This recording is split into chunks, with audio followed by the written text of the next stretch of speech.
Good evening. We are live on Variant Roles. Tonight is Friday Night Fate in the Portland Files with my fine players. We are unfortunately down a few players. The Never Never calls, and sometimes you have to answer the debt and all that good stuff. So they will be missed, but hopefully the crew will be able to carry on in their absence.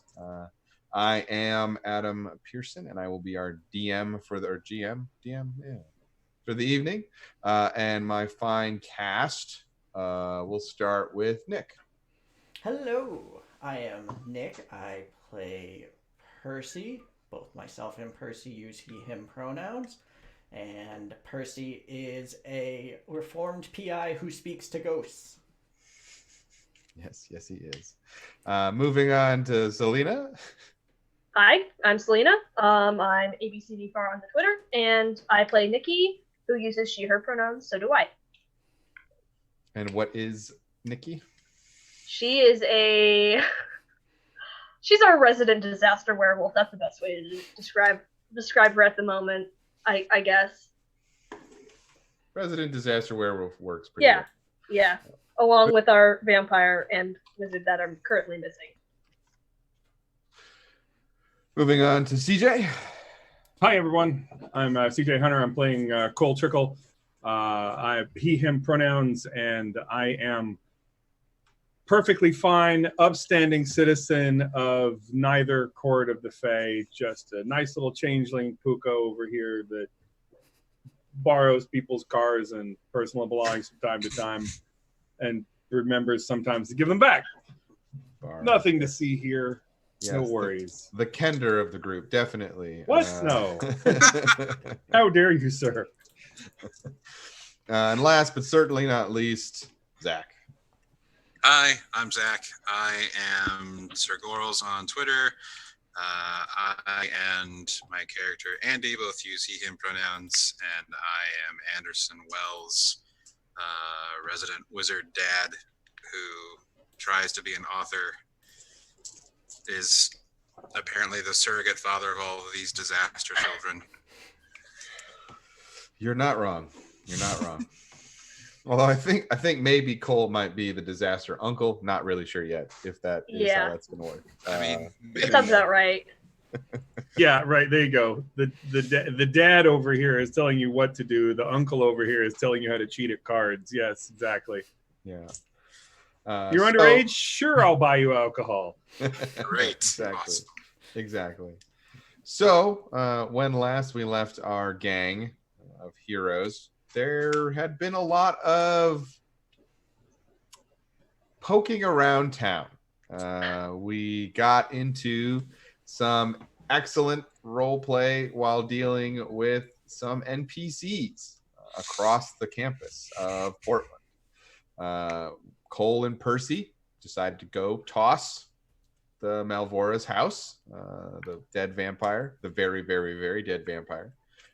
Andy and Kasara decided to go have a chat with Tom and apparently Annabelle Malvora.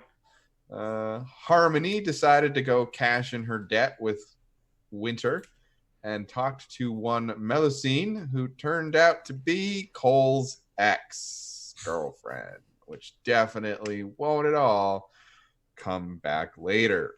And last, Nikki decided to go talk to Al and met our resident ghost spirit fusion creature and perhaps was a little freaked out by Al because Al's a little freaky, but also learned some information about the Malks, learned some information about the lighthouse, though they were not supposed to learn about that. And Al said that they would be willing to help Nikki out more, but there was a price. And that price was one of the founders of Portland needed to be found because they were missing. And so Nikki has been tasked with finding that person. Yep. They have not been given a name, just that they were one of the founders and that Nikki should think about looking at fire. Yep. Super vague. Yep, super vague. The group then kind of came back together in a giant powwow.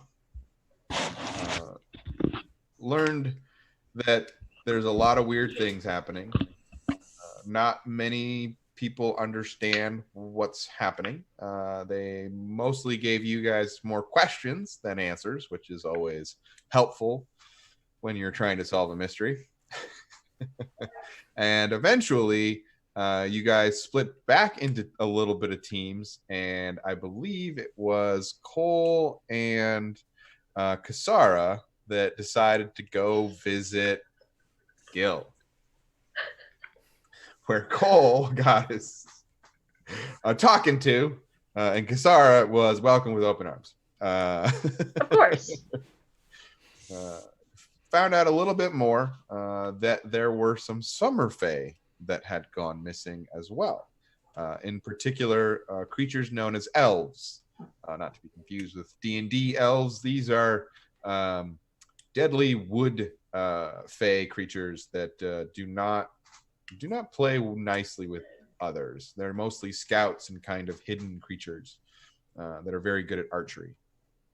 And then the group kind of waffled here and there. Harmony went and checked her tablet, see if she could figure out anything. I believe Anderson went and talked to, who did Anderson talk to? I forget now. You definitely went somewhere, and I am blanking on what you did. What did I? It's been 2 weeks. What did Oh, I do? I know we did research, but I Yes. don't know.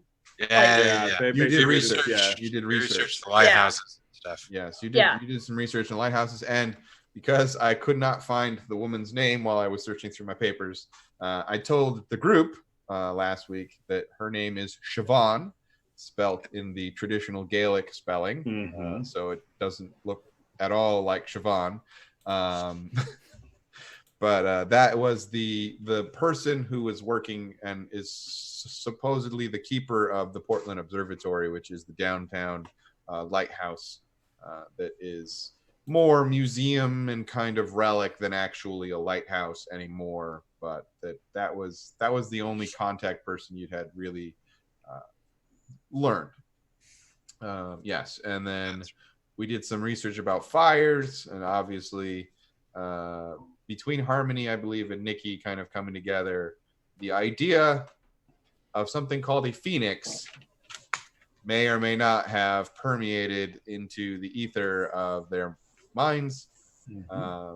And the last thing I believe that happened last session was Percy decided to sneak off and go visit Al as well, to ask about his ring that he wears on his hand and where its mate was.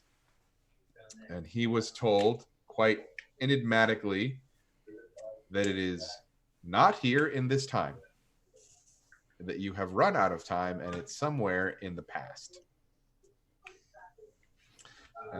And that was kind of where we ended for mostly.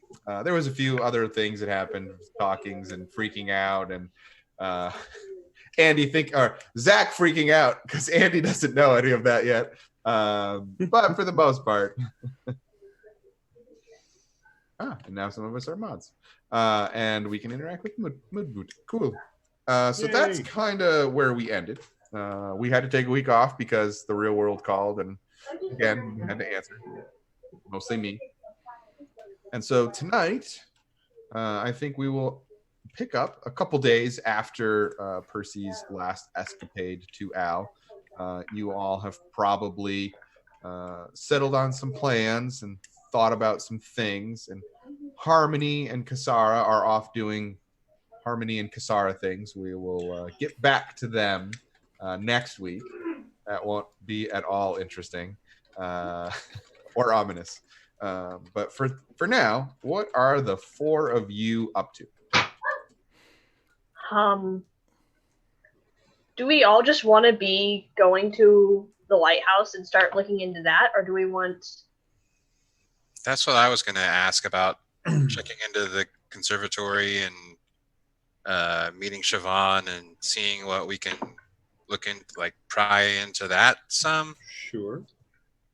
do we have any places that we need to check into that we're not supposed to just go? Because that sounds like something I could do. I don't recall. The main thing we got from research was like that lighthouse, and that there's a bunch of lighthouses all around the coast.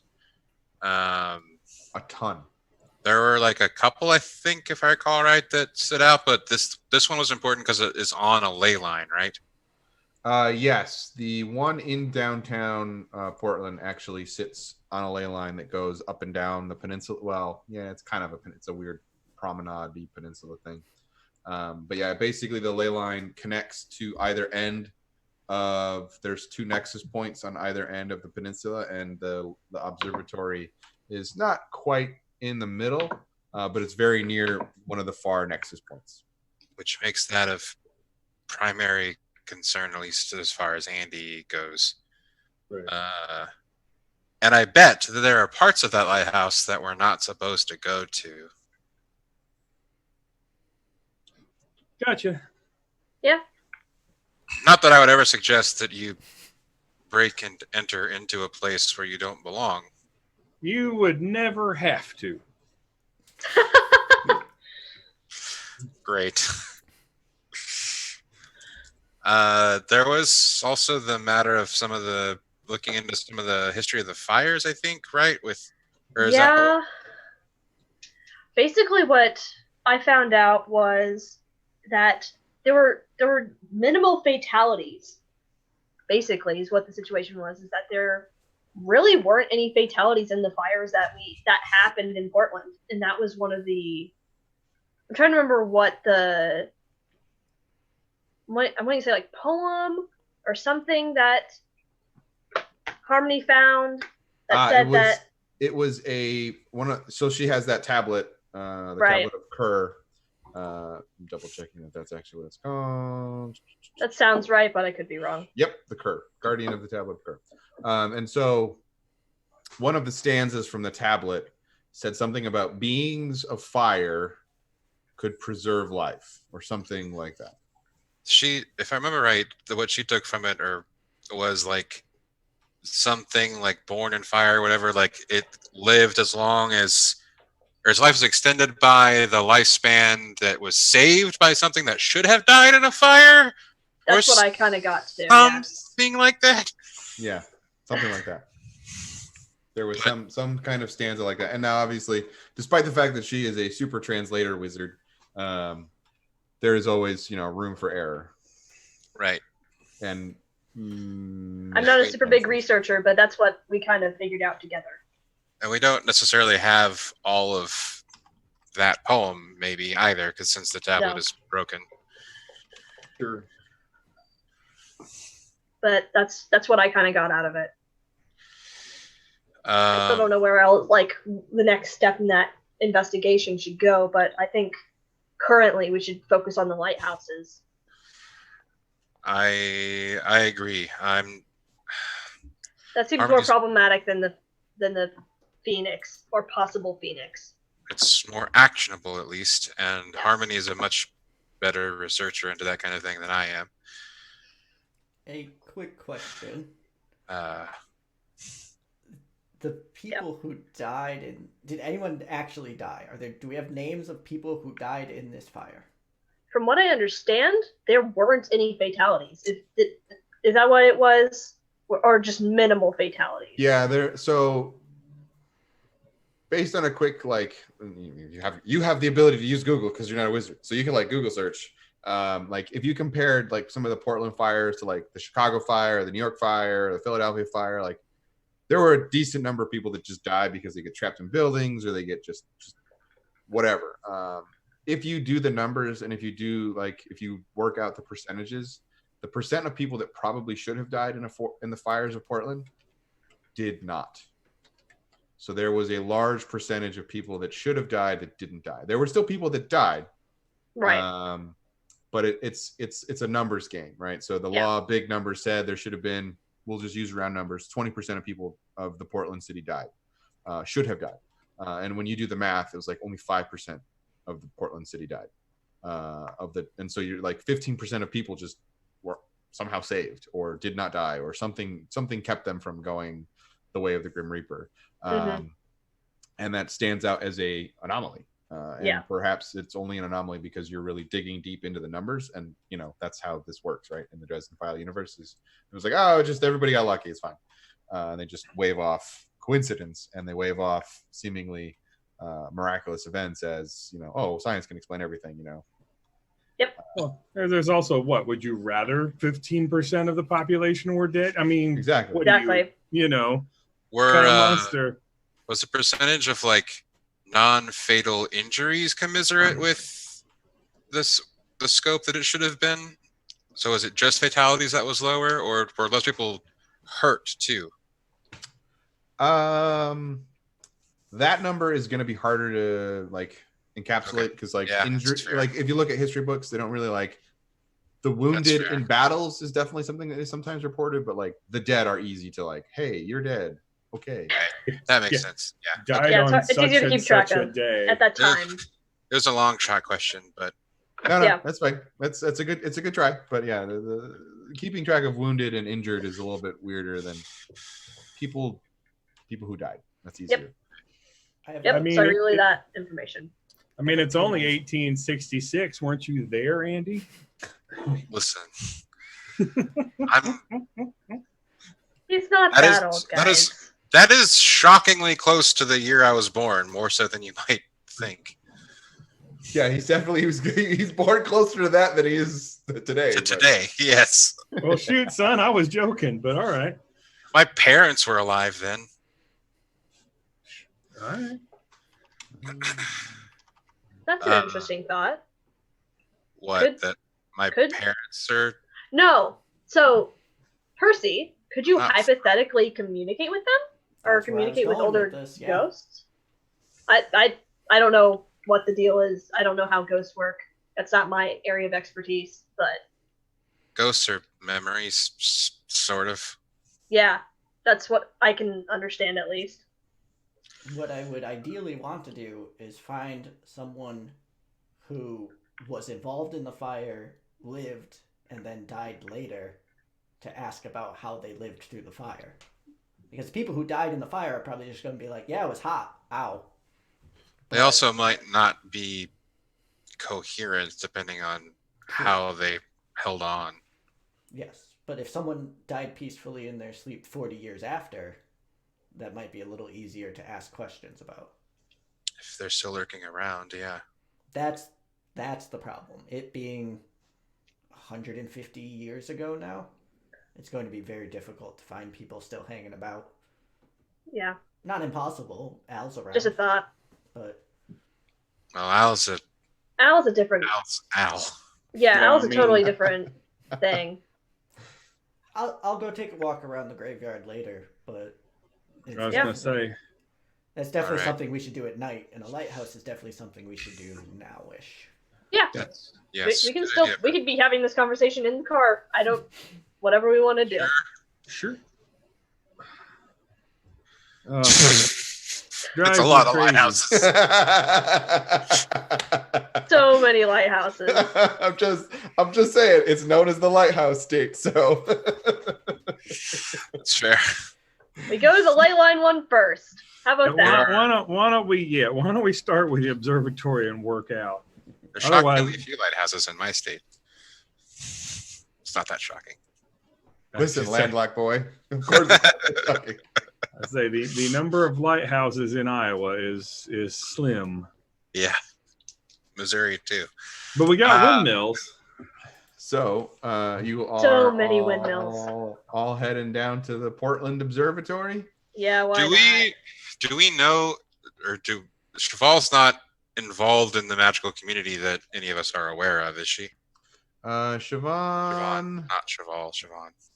Siobhan, you've never heard of her before. Okay, so we don't know if she's in or not. You have no idea if she's clued in or if she's just a normie. Okay. Well, then I suggest we try to be as discreet as possible with the stuff. If we knew we were going to talk to her, I would probably try and use some ghost contacts to see if she was clued in or not ahead of time. So if there was a 2-day time period that we were planning this, I would have probably done that. I'll allow it. Go ahead and roll a contacts roll. Yes. And do you get a bonus because you're using ghosts? I'm just flavoring that all of my contacts are ghosts. I wasn't sure if you took some kind of stunt, like if I talk to ghosts, I get a bonus. While he's doing that, is it possible that I could have made a potion in those 2 days? Absolutely. What would you like to make? Potion. I'm thinking invisibility potion might be handy if we need to sneak around somewhere we're not supposed to be. So I will essentially bob you. Okay. Right. Invisibility is hard. Yeah. But so flavoring it instead of like not being noticed or mimicking the Spart elf glamour where we just couldn't look at them. Ooh, interesting. Yes. Okay. I like that. Yes. So I will need you to roll me a lore roll first to see if you can suss out, because you don't have a bob. Right. See if you can suss out exactly what kind of glamour would help with that. Okay, cool. All right, and for the record, my contacts roll was a 1 on die plus 4 is 5. Nice. Shit. Oh no. That is a -3 for a total of +2. +2. Okay. Because I have a superb lore. Yeah. See, -3 and -4s are always good places to spend. I guess. Points. Yeah, I do have. I'm still sitting on like 4 fate points or something like that. So yeah, so am I. You really want this potion? I may as well use one to re-roll this. Yeah. So what do we think? No wool on my eyes. Everybody calls Andy. Let's see. So you let me know which aspect you're tagging to re-roll, and so we'll get to Percy. Percy, the ghosts are a little weirded out by Siobhan and the tower, and you're not sure if it's the fact that it's ley line centric, and so that gives like a weird mojo around there, but they're not sure if she's clued in. But there's definitely mojo at the observatory. So it's unfortunately not yes or no. It's more like if it's not her, someone there is clued in because there's mojo that happens at the tower. At the observatory. That's good information, though. Laboratory. I went with groomed for a purpose because this is like pretty important, and I feel like we're getting into some. I buy it. Absolutely. So with my reroll, that's a total of 6. Hey. Thanks for the reminder, Cole. Yeah, that's a much better lore roll. And so you kind of remember how it worked, and you remember the Spart elves, like the essential veil of not paying attention and not being able to kind of like look. Your attention was diverted, and you looked past someone, and it comes to your mind of how to essentially put a potion like this together. It is probably not going to be as strong as a fairy glamour, just because fairies are really good at what fairies do. However, with your lore, you can make a pretty decent potion, but I need to look your skills up here for a second. Yeah. Go away. Crafting. So this is technically thaumaturgy. Yeah. And so, where is it here? Potions. Crafting items and potions. There it is. So, this is essentially like an enhanced item, kind of, except it goes away. So I think you have to roll Yes, the effect is a lore. So it's the effect of your potion will be lore. So that's 5. It's pretty good. Okay. And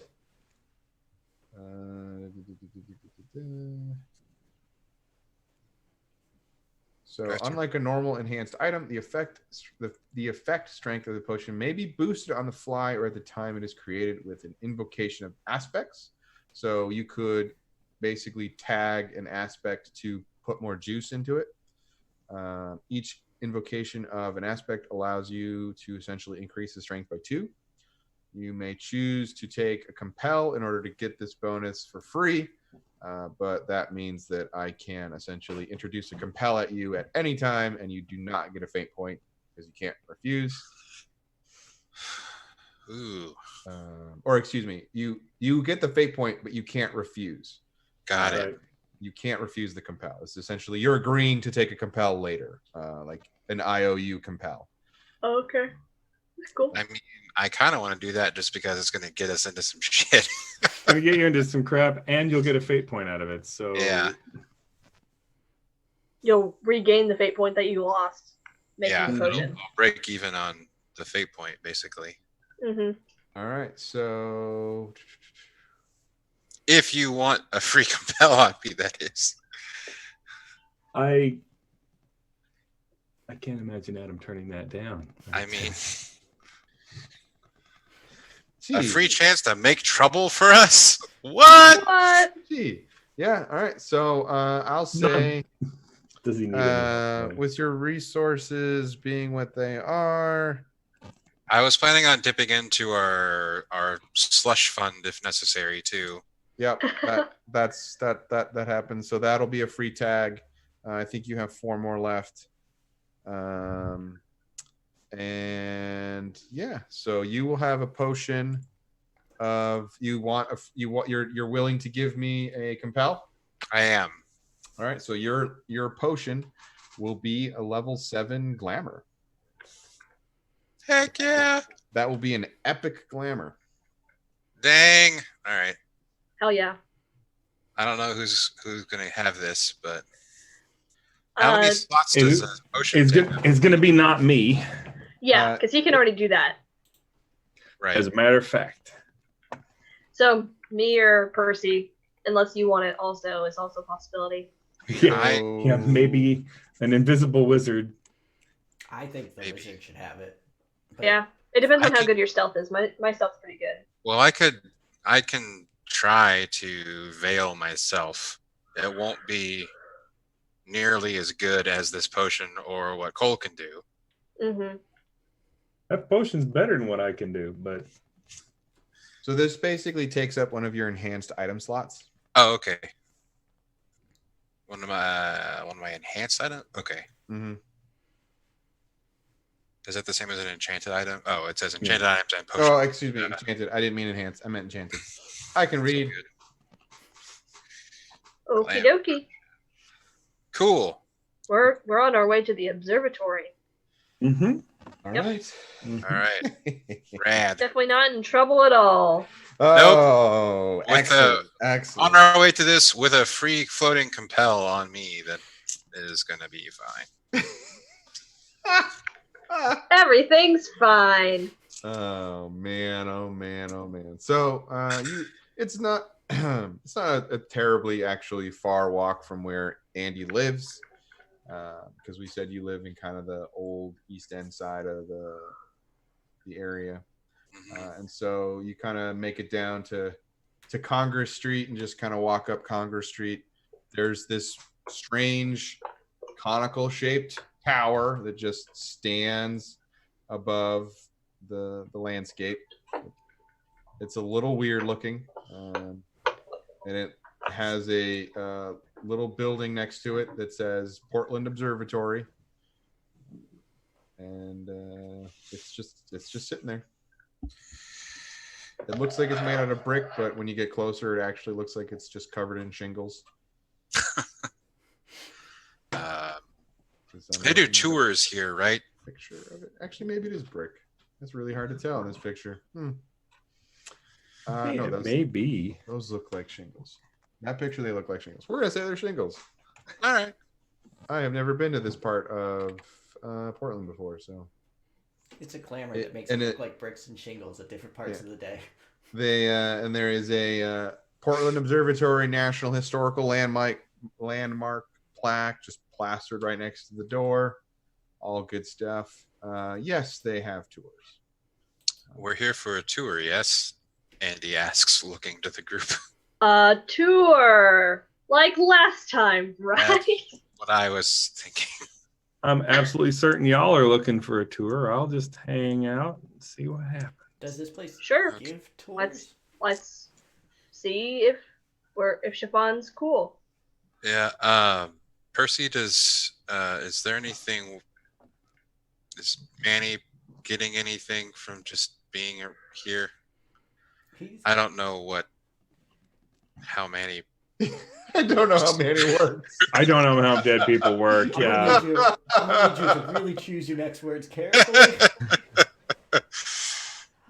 Don't know He's a how little dead people work. skittish, but everyone I spoke to seemed to not want to talk about or go near this place. It was a real aversion, and I had to really try and press them on what was going on there. I don't know if it's the ley lines or if Does that? Sorry, go ahead. No, it's that I was trailing off in character. Oh, okay. Does that track Adam with anything Andy knows about ley lines? Like, would that affect spirits in a bit of the heebie-jeebies? Nexus points of ley line energy tend to be, like upwellings or downwellings, like Demon Reach. It kind of scares things. Like in Demon Reach, it scares the people away. Like people go away from Demon Reach. This one, not really sure exactly. Like every single one is a little bit different. There's no two ley line connections that are identical. They're all a little unique and all a little have their own flavor, and they tend to do things or tend to resonate with certain things better than other things. So some ley line connections maybe enhance fire magic. Some ley line connections are if you want to make potions. Some ley lines are really good if you want to tap in and do veils, or if you are trying to affect the weather, or are trying to et cetera, et cetera, et cetera. Like they have almost affinities for certain kinds of either types of magic or elemental parts of the magic. And then some are just generally just either really strong and angry, like Demon Reach, right? It's just a lot of power.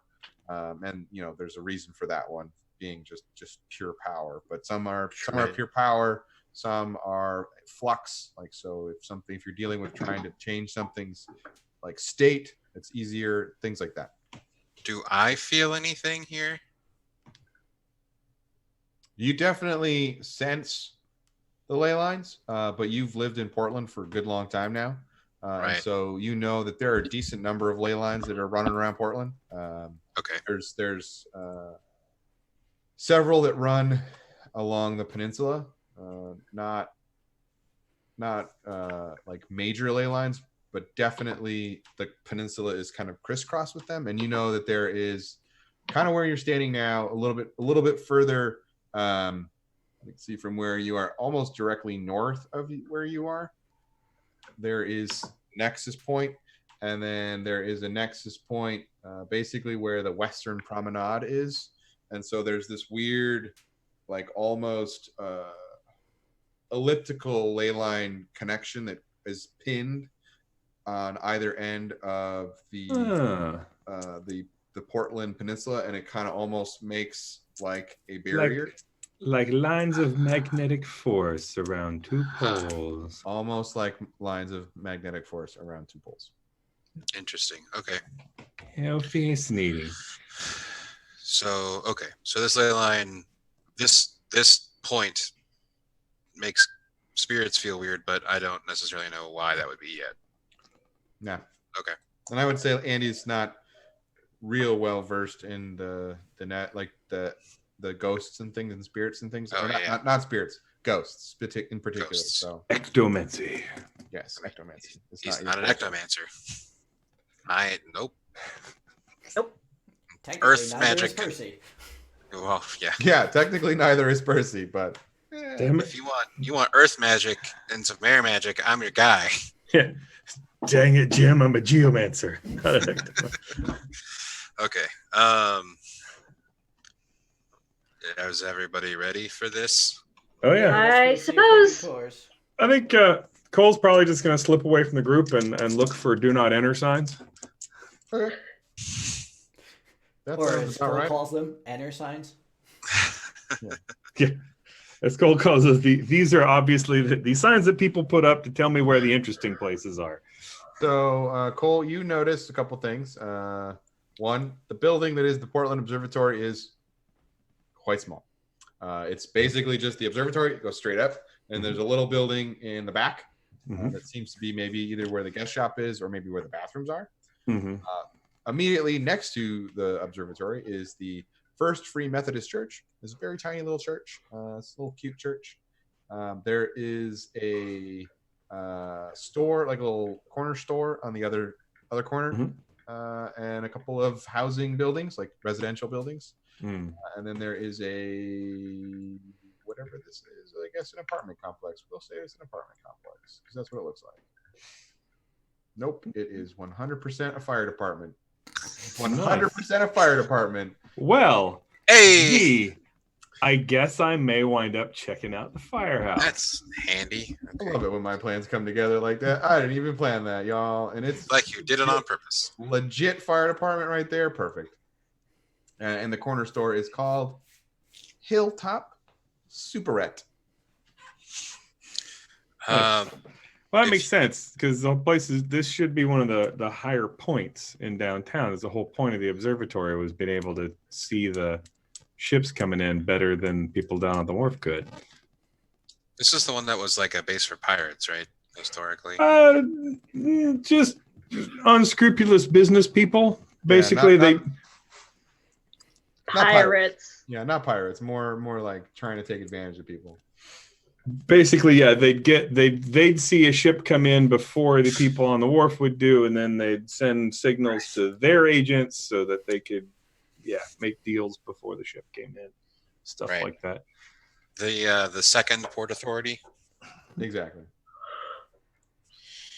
Okay.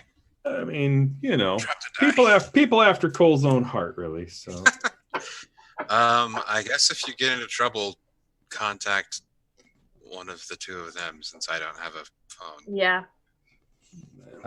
So the rest of you, minus Cole, who's doing some primo lurking, much like Max in chat. Sorry, Max.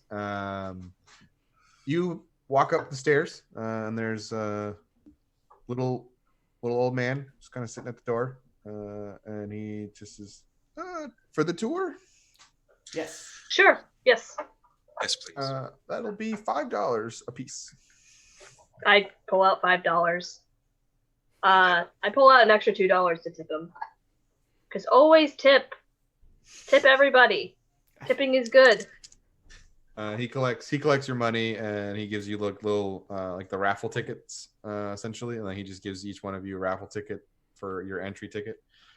He says, "You can go on up. It gets a little tight at the top, so maybe not all three at once." Is photography allowed? Mm-hmm. Thank you. Thank you. It's a very nice view up there, and so you all are able to very easily just doop doop doop doop doop doop doop doop doop doop doop doop doop the top. It's not very long. Before you go completely up, though, there is like a small little at the like as you walk in the door, there's like a little display case of how did they build this observatory tower, and how long has it been here, and like there's like a little museum, not very big at all. It's more like posters and really, really small, knick-knacky kind of stuff. And then the tower just ascends. It's a bunch of wooden stairs. It's, let's see, 1, 2, 3, 4, 5, 6, 7 stories. So it's a decent hike. But when you get up on top, there's the glass enclosure, which has windows on all of the slats. You see decent. It is tight, as he said, as he warned you. It's tight for the three of you, but one of you can stand in like the doorway, and two of you can look around, and then you can switch spaces. But yeah. I would be okay even staying downstairs and kind of looking around. I was even going to ask, like, do we notice any ways downstairs or anything that would be any reason to cause the ghosts to be kind of wary of this area? So are you trying to roll an investigation check or something else? Investigation. Okay. All right. Thank you. Okay. That's, I normally have a 3. I got a +1, so that's a 4. Okay. You notice a couple things. The observatory has been in place since 1807, so it's been here for a while. You know that it is mostly nowadays just a museum, like this, not being used as a lighthouse. And you notice that there is a small door that seemingly goes down instead of up. Does it seem to be locked? Is it like door? any? It is closed. It looks like a tiny little, Oh. not tiny, but like. Oh no. Zoom killing? Is Zoom dying? Yeah, just for a second. I missed you guys for a second. Sorry about that. So it's like a small, it's not like a, there's a word for it and it's escaping me. I almost want to say it's like a Sally door, but that's not what it is. But it's almost like a half door. So it's not a full size door. Okay. But it looks like maybe it goes to like a cellar or something. But it's locked. There is a padlock on it. Okay. And like a little rope across it, like, basically to keep, like, this isn't where you're supposed to go, kind of like typical museum, like, no, Yeah. you're supposed to go to this place. Shit, where's Cole when you need him? Sorry. We can always come back later. I have this Yeah. potion. I just send a quick text to Cole saying there's a locked door here that you're missing, and then head back upstairs and look around. And then I will say that you also note that there is, like, if you look around, there is that little area downstairs. Like there's, so how do I do this? Like, so there's the main turret of the lighthouse, and the museum is actually inside of the lighthouse, like the bottom floor of the lighthouse. But there's that little tiny part of the building that's like attached to the lighthouse that you have to go around and outside to get into. And you guess that that's where the gift shop is because you've not seen a gift shop, and you haven't seen bathrooms either. And I would assume that if you were curious, you could ask the old man, and he is able to tell you that, yes, that is where the bathrooms are located if you need them, and the gift shop when you're done having a tour of the lighthouse. Is there, there's not any obvious space that we've seen that would be like an office for Siobhan, is there? There does not appear to be an obvious office space, though you have not gone to the gift shop. Right. Sure. At the top of the I was gonna lighthouse, say the gift shop is probably where she's out. if I look north towards like where the center of this nexus point would be, from the top of the lighthouse, do I see anything that strikes me as like, oh, that's out of the ordinary? Or is it just buildings and stuff? Yeah, I was going to actually do the same thing of trying to use an investigate to look if there's any like building patterns that looks like a giant, I don't know, summoning. No, it just looks like housing. Okay. That's with your normal eyes. I mean, just saying. I don't think I want to open up. I don't want to look at. Listen. I'm helping. Are you? Hey, look at the city of Portland with the site open, Andy. Cool. Okay. Awesome. If you'd like to just stretcher me out of here. Well, I mean, it's Portland. How much of a nightmare, hellscape can it possibly be? I mean, it's not like Chicago or New York. It's burned down 4 times! I was gonna say, lots of ghosts of buildings is in my head what I would imagine it looking like. Also, apparently, fey creatures are being murdered here and trafficked through the city, so who knows what I would see. I might also see Manny, and that might mess me up. Hey, Manny's cool. Yeah, I'm sure he... I'm sure he's. I mean, I'm sure it's fine. you might see scenes of amazing and unforgettable beauty too. We don't know. Maybe I'll see a giant freaking firebird destroying the city in the past, or I don't know. That would make the search a lot easier. Sure. Useful information. I'm just If saying, I'm not telling you to do it. I'm just saying it's possible. I mean, the site can also get stuck open, and that would be great. Especially with no one else there and having any idea what you're doing. Right. So Andy just goes stiff, and Percy's like, we broke the wizard. I'm not. I don't know what he's doing. He's just looking. I'm not even trying to say it's a good idea, but I'm just saying you're looking north at the ley line nexus. I'm like, well, you're not going to see nothing with your normal vision. Somehow, I don't think looking at a ley line is a great idea either. Magic equivalent of looking at the sun. Nikki, what was your Oh no. Oh dear. what was your investigation roll? My investigation was a 4. It was a 4. Okay. Yeah. 3 plus 1, 4. Okay. Yeah. Thank you. Yep. That doesn't. That's not suspicious at all. But okay, I'll let it go for right now. What are you gonna do, Andy? I need to. I mean, I've lived here for like 30 years and I've never been up here. I should use this for a book. Could be a good plot hook. Hey, Andy, can you just stay up here for a minute? I'm gonna go take pictures of the plaques, and I would like my phone to not break. Sure. This could be the time when we switch. Yeah. And before you go back downstairs, I just say there's obviously something leading down to possibly a basement or a cellar, but it's locked and we don't have our lock picker at the moment. So, Andy, while you're by yourself.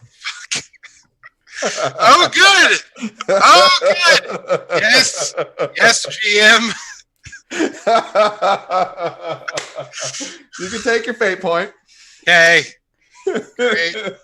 I thought we were switching off, but okay, go for it. Well, I mean, one of you has to go down, and then one of you has to go up. So there is a moment. There's a heartbeat or two where I'm alone. There is time where you are alone. Uh, You're looking out and you're enjoying the vista because it is quite lovely. As you mentioned, maybe I should use this for a book. It's not a bad idea. And as you're having that thought, as you're having that realization, and kind of enjoying maybe a little bit of peace and quiet, because again, Percy's gone downstairs and you're actually all by yourself, and that's been rare in the last few weeks. You've been with people and things have been getting crazy, and that's not fun because you just like rest, you like normalcy. This is starting to get old. I came here to get away from this shit. Exactly. Sorry, Fantasy Grounds just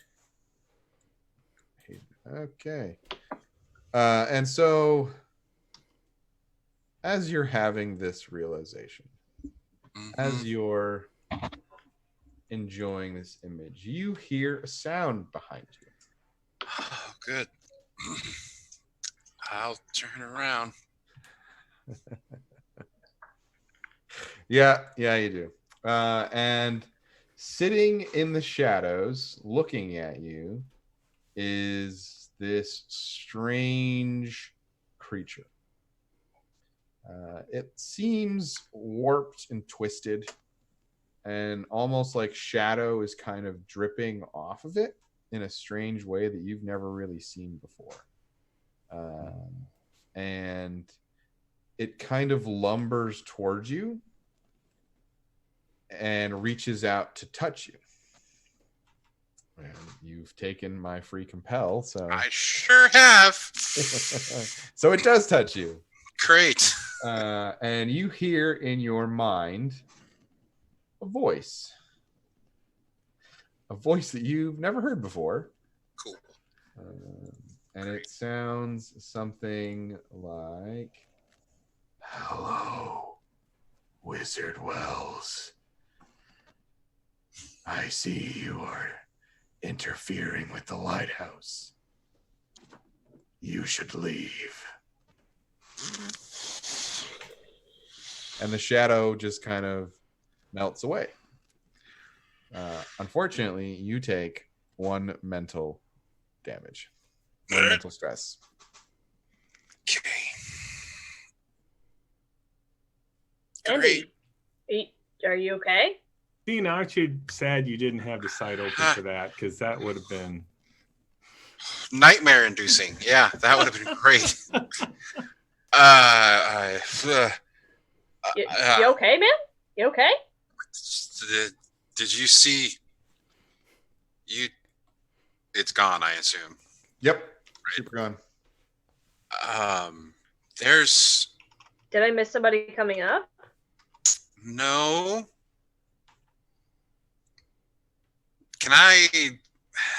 Is there any lore check I could attempt to make to see if I could identify what that was or what I think it could have been, or is it too outside of my wheelhouse to even guess? Yeah, you've never even thought or heard of anything like that. Okay. No, that was weird. There's something here, and it does not want me to be here. Okay. Do you think this might be what's keeping the ghosts away? Maybe. I don't know. Okay. Well, I'll take a quick. You head downstairs, and I'll take a quick look around, and we'll head out. Okay. I wasn't saying I was going to leave, just there's something here that doesn't want me to be, and I don't know if it's limited to me or if it was a warning for all of us, but it knew who I was. Huh. That's weird. I'll describe the thing as best I can on the Mhm. off chance Nikki's ever. I doubt it, but I have 0 lore, so I doubt it. I mean, listen. oh yeah, Smoky Shadow guy. Everybody knows him. Yeah, man. right. Yeah, it's described to you, and you're like, that sounds scary. Yeah. Nope. Never seen it before. Yeah. It knew It knew my name and that I'm a wizard.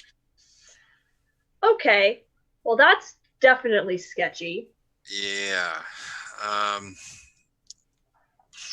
So I'm gonna go downstairs at least. Yeah. Go. Are you okay to go downstairs? Like, I think so. Just have a headache. you just look a little wobbly. Yeah. I don't want you falling down and hurting yourself, man. Look, I'm not gonna break a hip or anything. I'm not saying that. Thanks for your concern. I'll Yeah, no problem. be all right, Nikki.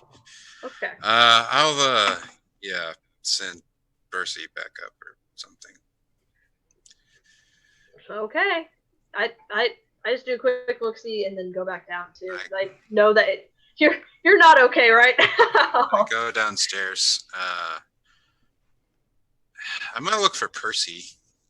Okay, Percy, what were you doing while they were switching spots? Because that took more than a few seconds. Taking pictures of the plaques, turning the phone off so that nothing bad can happen to it, and then just kind of reading the plaques to be like, let me see what I can glean here, if there's anything additional. I'm not expecting there to be like a hidden message, but just in case.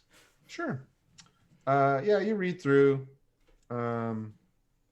and as Nick surmised, there's not really any kind of like super secret hidden message or anything like that.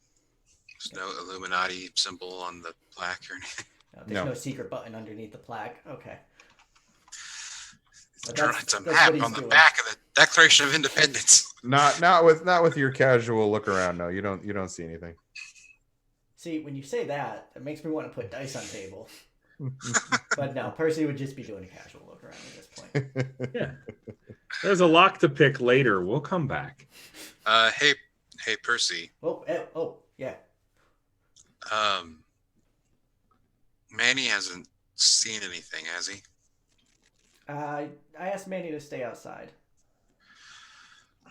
He looked Okay. unwell. I didn't want to put him at any risk. Yeah, that's a good call. Okay. You look unwell. Do you want to go with Manny? Honestly, I think I want to go to see if the gift shop is open. Actually, I saw something up there, though. That you want to buy? No, I don't think it's for sale, and I wouldn't want it. No, there's something here that doesn't want at least me and maybe all of us to be here. I don't know what it is, but there's something about this place. That doesn't want. I'll describe the shadow demon thingy to Percy too. Oh, what did it say when it touched you? It called me Wizard Wells and said that I was interfering with the lighthouse and I should leave. Interfering? Yeah, I don't know what that would mean. Anything. No. And he's just gonna kind of talk to the plaque and be like, "We haven't done anything." Unless whatever that is connected somehow to what else is going on. I don't know how it would be.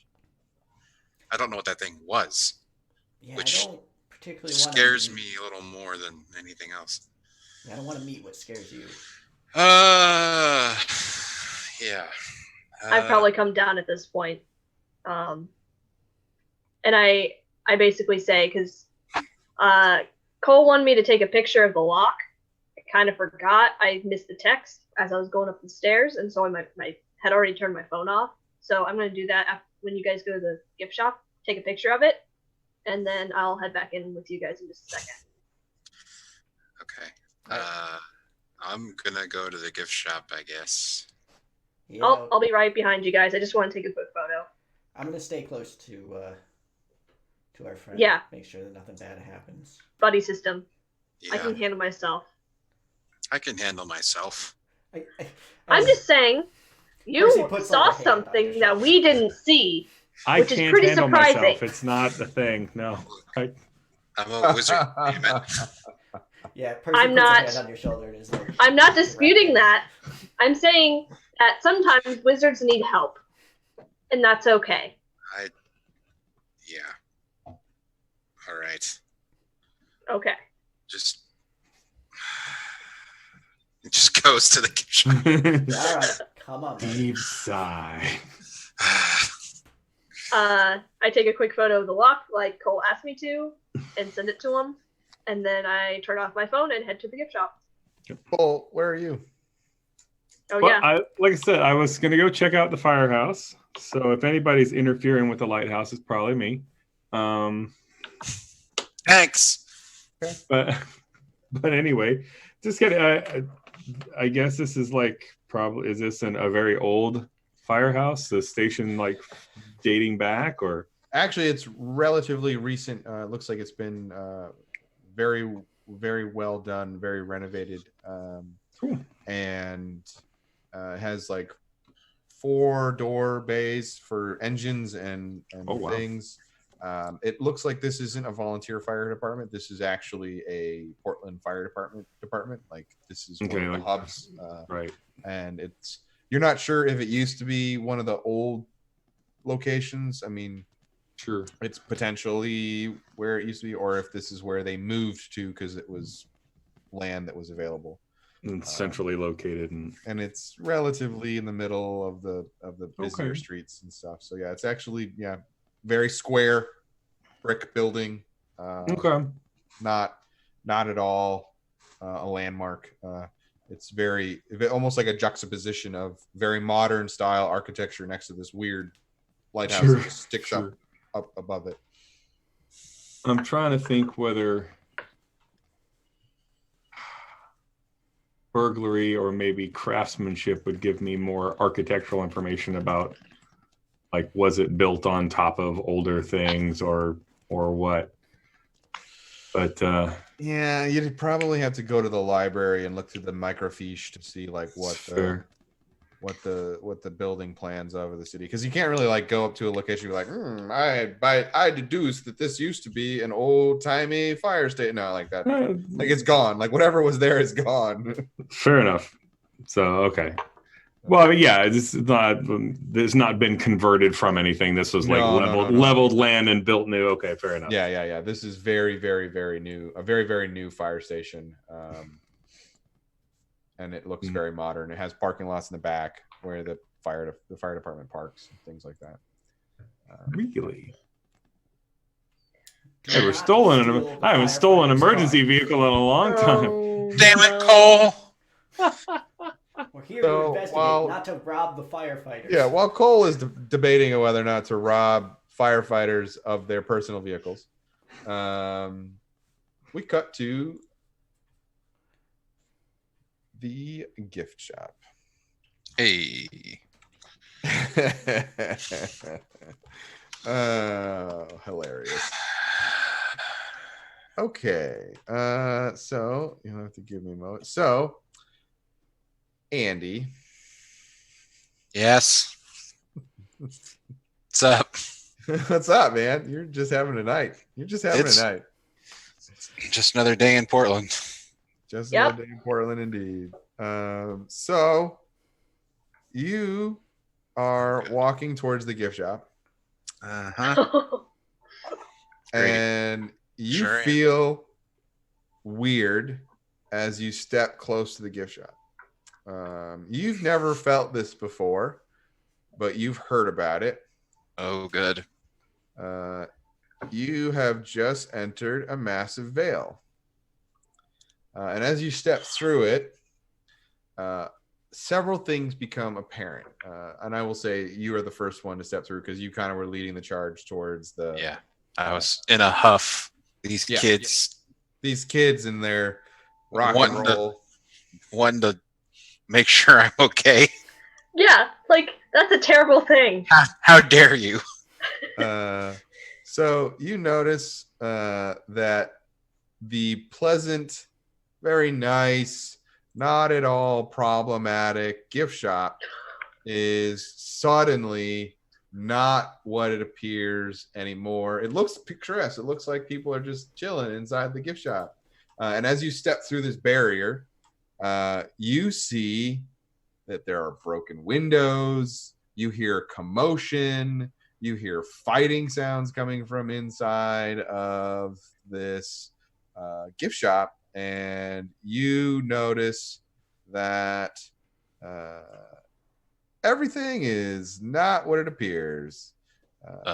Seems the veil has been keeping the fact that someone inside of the gift shop is currently under attack. So, like, when he breaks the plane of the veil, and I assume it's disorienting at first. And then as soon as he hears like something is happening, he just goes. Yep. Oh no. Why is he running? He really wants that? Someone's in trouble! I'm not there yet. I'm still at a photo. Percy... like you guys have puffed off. I have to wait for him to get fairly far away so he doesn't wreck my phone. Percy my burner. Percy is close enough to follow you in. Oh, wait, does Percy notice the veil? As soon as he follows you like 2 steps behind you, it also washes over Percy. And Percy, you see like there's destruction happening inside of this area. There is a fight happening, and you hear someone cursing loudly in a language you've heard before because you've heard Harmony cast spells. Oh no. I mean, I don't. Sounds like someone is cursing in Gaelic. I mean, I rush in. I would protect the Gaelic. That's probably Svan. I don't know how to pronounce names. Help. Siobhan? Siobhan. Siobhan. Siobhan. Oh, yeah, probably. Shit. Yeah. And so, even though it's a little early, I think that's a great place to go to break. Awesome. Yay. Yep. Uh, Cool. I'm so glad that I have a point of mental stress already. Alrighty, And I'm I'm gonna gonna move us use over to the break. magic. Everyone, stretch your legs, get a drink. We will be back in 5 to 10 to 15 minutes. Hopefully closer to 10. Yep.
And we're back, and everything's on fire. Welcome back to the Dresden Files, the Portland Files on Variant Rolls. We went to break, having discovered that not everything in the basement of this place is as it seems. It appears that some shenanigans were happening in the gift shop while our party was enjoying the fruits of their cheaply purchased tickets, which I actually looked up, and I undercharged everybody to go into the museum. It's fine. Everything's fine. Tickets are actually $10. I did tip though. You all got a discount for your tickets. So that old guy doesn't even work here. What do you? Yeah, he just made off with your money. It's fine. So we arrive back at the scene of the combat, the encounter. Let's not call it combat. The encounter. Essentially, Andy and Percy have stepped through a veil into a scene of battle. And previously to stepping through this veil, they could not hear or see anything that was going on. They thought everything was normal. They didn't hear anything. Everything was grand. And as they step through this veil, they see that the front of the gift shop has been ruined. Most of the windows are blown inward. And there is a lot of commotion of someone struggling inside. And so now we go to, oh God, this thing is so glitchy.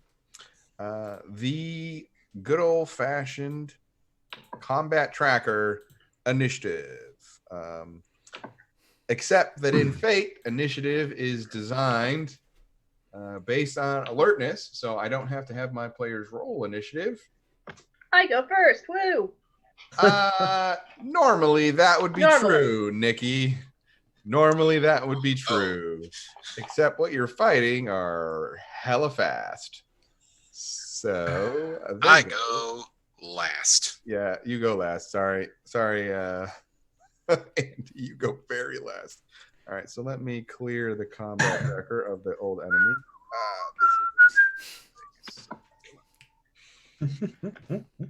I know what I'm going to spend a major milestone on. So, yeah, we will have them go first. So,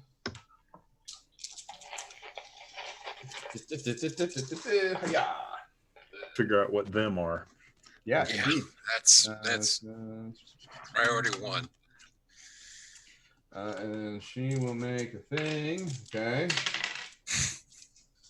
Yeah, the DM's playing by himself. Best part of any roleplay game: watching the DM play on their own.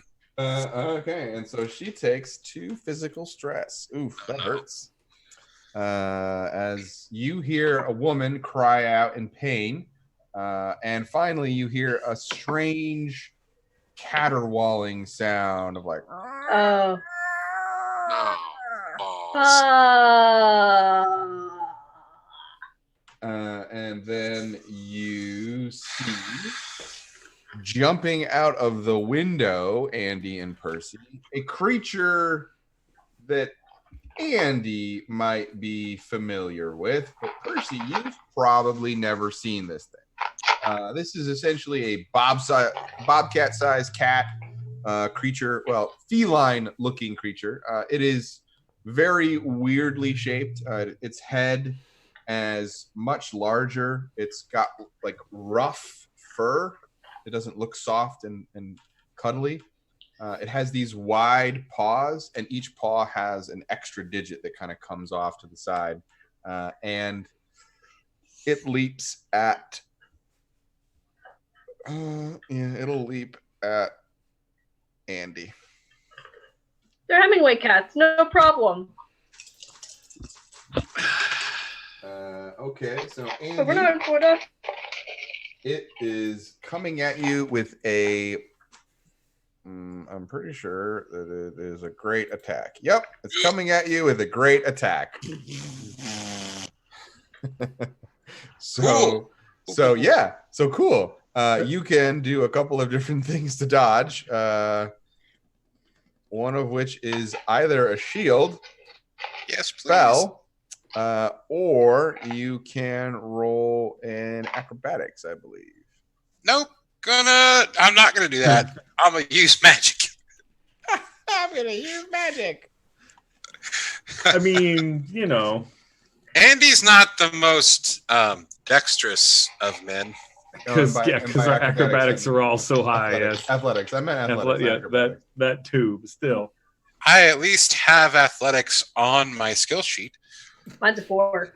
Mine is 5. It's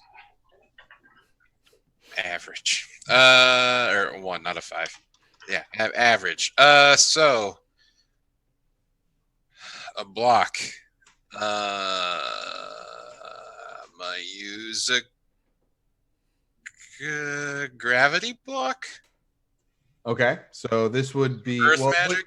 This would not necessarily be a block. This would be Or, I mean, magic to essentially erect a shield of some kind. Okay. So what are you doing to defend yourself with your evocation? Because this has to be an evocation. Right. Oh and yeah. You definitely don't have time to do any kind of thaumaturgy right now. You are No. literally in the heart of the beast.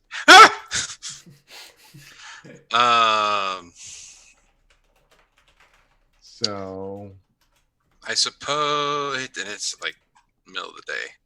Yep. Awesome. But there's a veil. I guess it technically is a block. Yes, you do know that you're underneath a veil that seemingly had pretty good ability to keep sound from. That's true. I guess as the thing that the player doesn't remember the name of, but Mark. Andy, okay. Yep. That's what I was thinking, but I wasn't. I was assuming I'm assuming it's a Mulk. Yeah, you're pretty safe to assume that this thing is a mall. There we go. His move would be to just like yank Earth up into like a wall between Okay. the Mulk. Very cool. So you're gonna channel power. Yep. How much power are you putting into your block? I guess I'm gonna go 4 shifts because that's what my conviction is, and I don't want to take extra stress. So I will let you know. You know how much attack is coming at you, and currently it is 4. Okay. So if you do not beat a 4, you will take damage. Okay. Well. So you all 4 then. Well, no, 4 will tie. 4 will tie. No, you 4 need will to tie. win. And you then need to you'll win. still take damage. Yeah. Oh. You need to pump in 5. Gotta put. Great. Cool. Okay. 5 shifts of power then. So that's an extra point of mental stress. Yeah. Well, you got to finish catching the spell first. Well, right. So I'm at least at 1. Good Lord, I am. Whew. Boy, howdy. Stress doesn't matter. Only consequences matter. So now I roll conviction. Yeah. Mm-hmm. Okay. Oh no! I'm sorry. You roll discipline. Discipline. Okay. It's for you. It's the same, but it's the same. Luckily, it's the same. But I gotta beat 5 to not have bad things happen. Oof. Well, that's a null on the dice. So which means it's a 4. Which means you should definitely compel an aspect because then it'll be a +2 and you'll get it. Yeah, you want to invoke something. I'm gonna invoke my high aspect. I'm a wizard. Community dad wizard coming to the day. Yep. I was also thinking wrong place or right place, wrong time. Would have also been a good one too. That's true too. Right, either works. Either works, yeah. Yeah. Compel both and get an 8 for no reason. Yeah, that would be 0 reason to do that. I'll stick with community dad wizard for right now. Okay, so cash in your fate point, which you've done. Yep. And this earth just erupts out of the ground, and the answers your call. What do you say to cast this spell? Always the fun thing. What Esperanto phrase comes out of your mouth? Geez, something in Esperanto. I don't know. All right, we'll let you Google it for a sec. So yes, it comes ripping out of the ground, and the Mulk just bounces off the stone and like bounces like up a good 2-3 meters away, having had quite a bit of velocity behind it, and kind of like and just kind of like crashes back into the front wall of the gift shop. And as you're kind of chuckling like, ha, I got one, another one comes hurtling through the window at Percy. Oh shit. Okay. He says Rapidex Bombado, which means speed bump. All right, so that's a 0. So you have a +3 attack coming at you, Percy. So you can use athletics to dodge out of the way. I would like to use my contacts to put it in my phone and stop it from... Yeah, I'll use athletics. Pretty sure that's not going to work. Pretty sure that's not how that works. So a 1 on dice plus 1 is 2. 2. But I am trying to win back the wizard's trust, so I am going to compel that in order to get to 4. And so you nimbly... So what does this look like when you get out of the way of this Malk's incoming attack?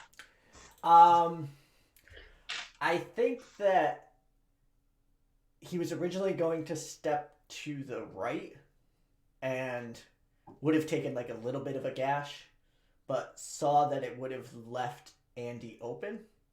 So instead he like caught it and was able to kind of toss it aside without taking any damage, as opposed to trying to avoid it, which would have left himself and Andy open.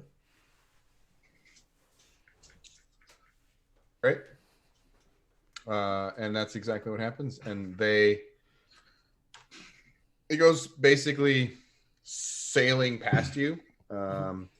And it does its darndest to not cross the veil, though you see that it kind of pops out of the veil and disappears, like not disappears, but becomes very weirdly hazy for a sec, as if you're looking through crystal and glass or something that isn't quite clear.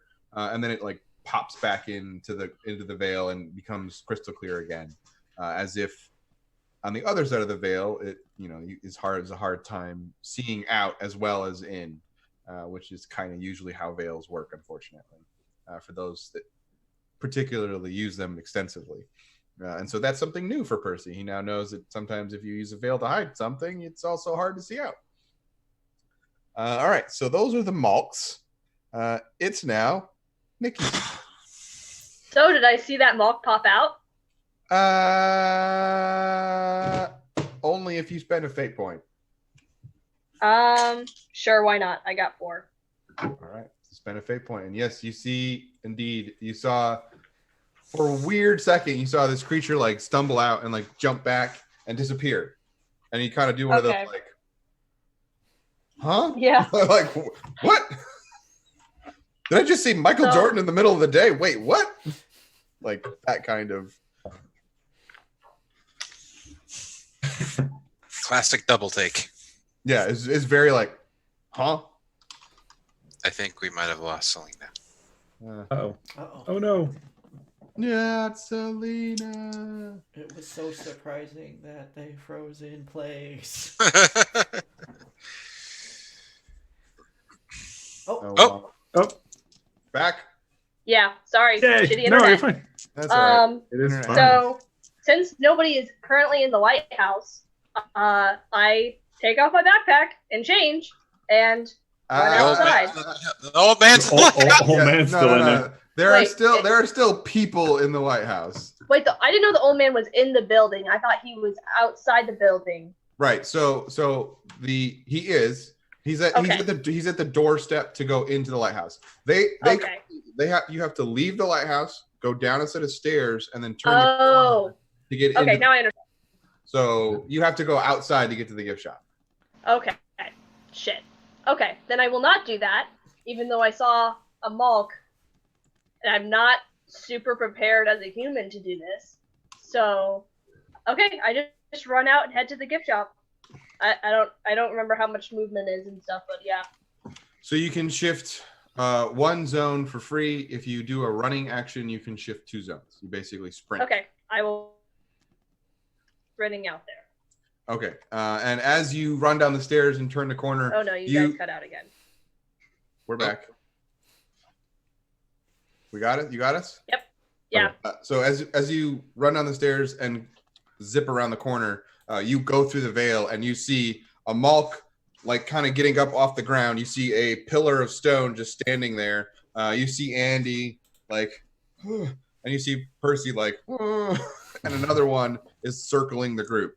And so now you see this combat that's happening. And you see the gift shop does not look like it looked when you went into the lighthouse. What the hell's going on? Like, Cats. why are these? Killer cats! All right. Oh, we found our Malks. Brings us to These smokes. Percy. Hey, do I see anyone who looks like they would be speaking Gaelic? Currently from outside of the gift shop, you do not. You get the don't- sense that the swearing was coming from inside the gift shop. All right, I'm going to turn to the other two and say, I'm going to find our friend, and I'm going to run into the gift shop. That you are not moving a zone, so that's easy enough to do. And inside, you charge the door just bangs open and kind of like is pretty not really well on its hinges. And you crash through, and you see there's like a little desk where a person would have sat behind to watch customers and then eventually have a cash register. The cash register is just strewn across the room with money, just kind of a few dollars and cents just kind of scattered everywhere. You see a woman, hard to place like age-wise, got very either platinum blonde hair or just pure white hair. She is currently it looked like it was maybe up in some kind of intricate braid of some kind, but now it's like streaming down the side of one face as blood is trickling down the side of her like forehead, and kind of like you see her arm is gashed and cut up really bad as if someone went at her with like a butcher knife.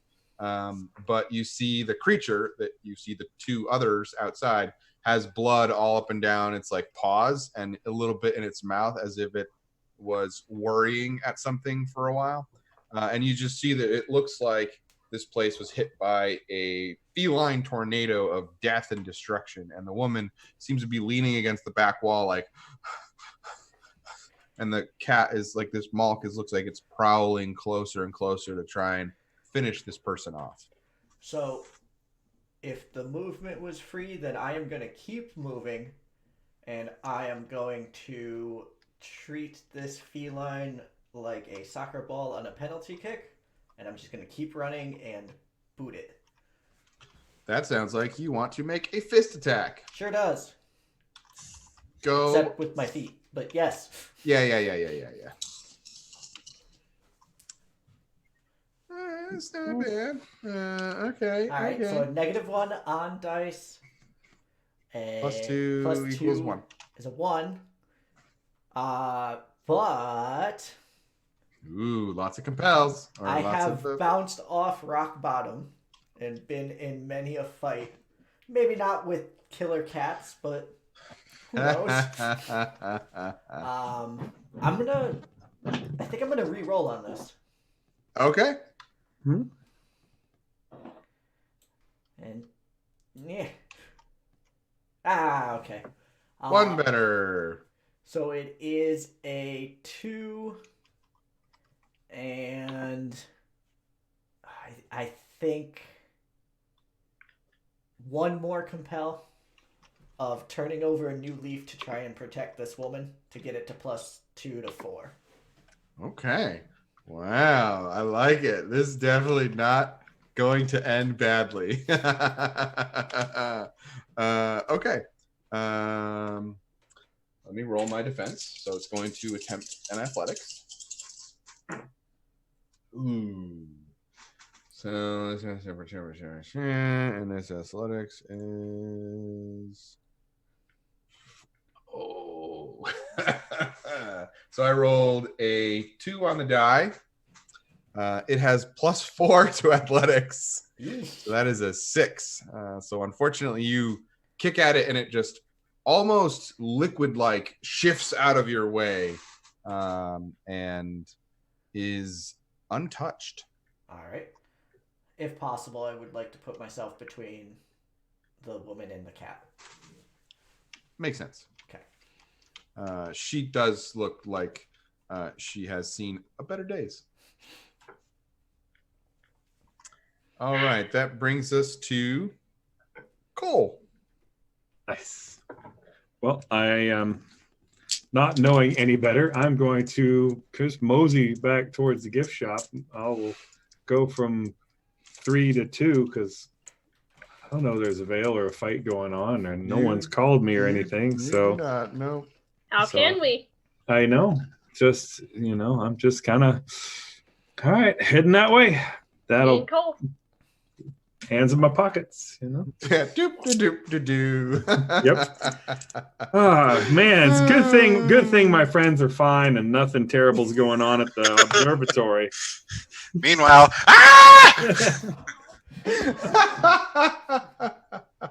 Screams of fear and pain everywhere. Oh, shit's funny. So given that you are a PC, Andy, we'll let you go before she goes. okay, I have a very important question about the way stress and consequences work. So my conviction is 4. So if I fill in my 4th mental stress, does that automatically give me a consequence, or would it be when the next time I go to take stress, I have to take a consequence? That one. Okay. If it's basically you have to take a consequence. So you have 2 options. Okay. If you have to mark stress and you can't, you are either taken out Or I get a consequence. or you take a consequence. Consequence to prevent being taken out. Yeah. Right. Okay. And the consequence lowers my stress by the amount it says by each type. Is that? Yeah. So a minor does 2. A minor does 2. A minor does 2. Mm-hmm. Yeah. Wow. I've got moderate is 4, severe is 6. Mm-hmm. That's what it looks like. Extreme is Yep. 8. And extreme is 8. Yep. Okay. All right. Well, so there's 2 Malks out here with me and Nikki. Mm-hmm. Cool. Mm-hmm. I have this. I have my. Where did it go? I have my 5 shift rote. Sensegvo. So I'm a air blast this Malk a question as opposed to axing a question. Yep. Get it? Uh-huh. Puns. Wow. I guess I'll do the one that ran smack dab into my pillar of earth earlier. Okay. So you point your rod at this thing. Are you trying to blast it further into the gift shop or out of the veil? Ooh. Remember, your good friend Percy, whom you like and enjoy the company of, is in the gift shop. Do I though? I would honestly, if I can get it to work, I'd love to just like slam it against the wall. Okay. We could see if that happens. So it is a +5 attack, right?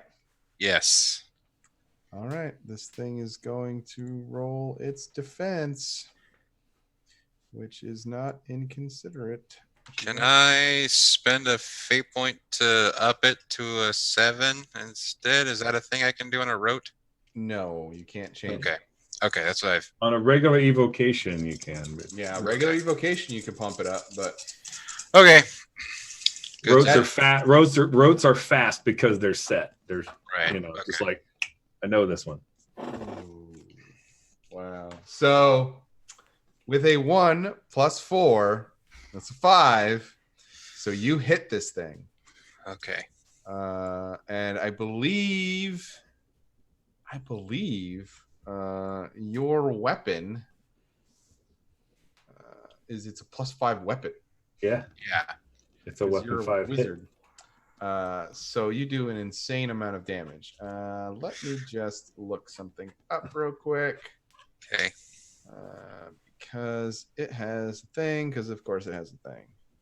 Yep. Yep, Yep, that's what I thought. Okay. So Take it.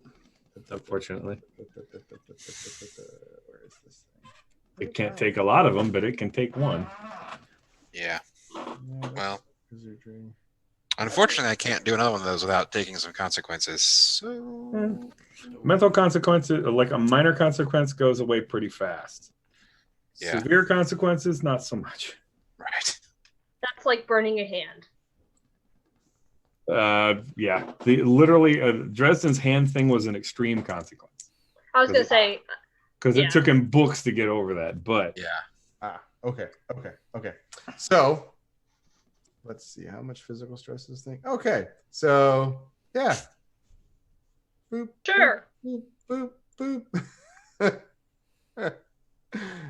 Actually, that's not how it works. Okay. It's down 5 hit points, right? That's how it works. So you just slam into this mug and it crushes into the wall, and it like stands back up. It looks a little dent, but it's still going. And it's just like. Can we talk about this? I think unfortunately the time for talk is over. However, let's see. I have to roll for her. Hopefully I roll better than I rolled earlier. Come on, Siobhan. Whatever you're gonna do. Oh, that's a 0. Okay. So Oh I no! believe That's, in you, Siobhan. Don't kill off an NPC. Come on. 4. We have a person who talks to ghosts. It's fine. Okay. I'm trying Plus not 4. to make more ghosts. I mean, I don't want to make more ghosts. Okay. So no power leaves. Cool. Now I need to Oh. make the attack roll. No power leaves. That's an interesting sentence for you to say. Uh, What an interesting Slightly non-sequitur. hinting. so necromancy is just a healer with bad timing, right? Is that... uh-huh. So We don't know what she does. Percy, you watch as she leans on you, and you hear this strange series of phrases come out, and you watch as little knickknacks all over the store just start levitating, and all swing at the Malk, and just like choo, choo, choo, choo, choo, choo, and you hear it go ah! As these little tchotchkes made of iron stab into the Oh shit! That's pretty baller. and you watch the malt just go What? disintegrate. So, not going in the gift shop. I just kind of turn like over the shoulder where I can see her, and I'm like, "Yeah, that. Let's do that again." Hit them with iron. Got And it. she kind of like crumples onto the ground. She's not out, but she's in a lot of pain. I would catch her or attempt to. Vicky, help! That brings us to the Malks. It's technically the Monk's turn. It's technically Sorry. the Malk's turn. Yep. So the one Malk that you threw into the wall is like, okay, here I come. Oh, good. Ah, I really want that to be the Malk's voice too. Just that whole. All right. you asked for it. So I rolled a +2, and Cool. it has +3 to attack. So that's a +5 attack. Oh my god. Ah, We're going to learn about consequences today. yeah, we sure are. Percy never learns about consequences. Okay, so So you can try to dodge without using magic. That is a thing that I Andy can try to do. sure can. But given the fact that you have a 1, you would need to both invoke an aspect and roll a 4 to get out of the way of this thing. Yeah, that's unlikely to line up for me. Okay, well, so I'd have to take 2 mental stress in order to power a spell enough to get out of a 5 attack, which means it's automatically just at least a mild consequence, because that would eat 2 stress. But a mild mental consequence against maybe a moderate or severe physical consequence. Yeah. Yeah, it depends. So remember. So the other thing I was thinking about though is that like I still have to be able to do a thing next time. Mm-hmm. Yes, also true. But remember, you are a unique creature in that your attack roll with your evocation spell equals your weapon attack. Remember that most other creatures in the Dresden File universe don't get to be wizards and have their weapon equal their attack roll. Just because it's attacking with a +5 to a hit does not mean that's the damage it's going to do. Right. Oh, okay. So didn't most think about that because that's how wizards work. You're a wizard, so you wouldn't think about Right. I roll an attack roll and that's my damage. Like that's just what I do. That's not how anybody else works. Yeah, if you except for like gods and things. If you defend with a 3 or a 4, then it's only going to be a 1 or 2 shifts plus whatever weapon it's claws or. And so if it's weapons are 1, 2, or 3, you're only going to take 3 plus maybe a shift of damage. So you could still be fine. That's still, that could still be a consequence, but it's not going to be it's not a moderate nothing. consequence. Right. So nothing, and you haven't taken any physical stress. So. No, but my endurance is only good. So I only have 3 physical stress I can take without. I mean, God, I'll try. I don't think we're going to get out of this fight without getting hurt. No, but I think I want to save. Yeah, crap.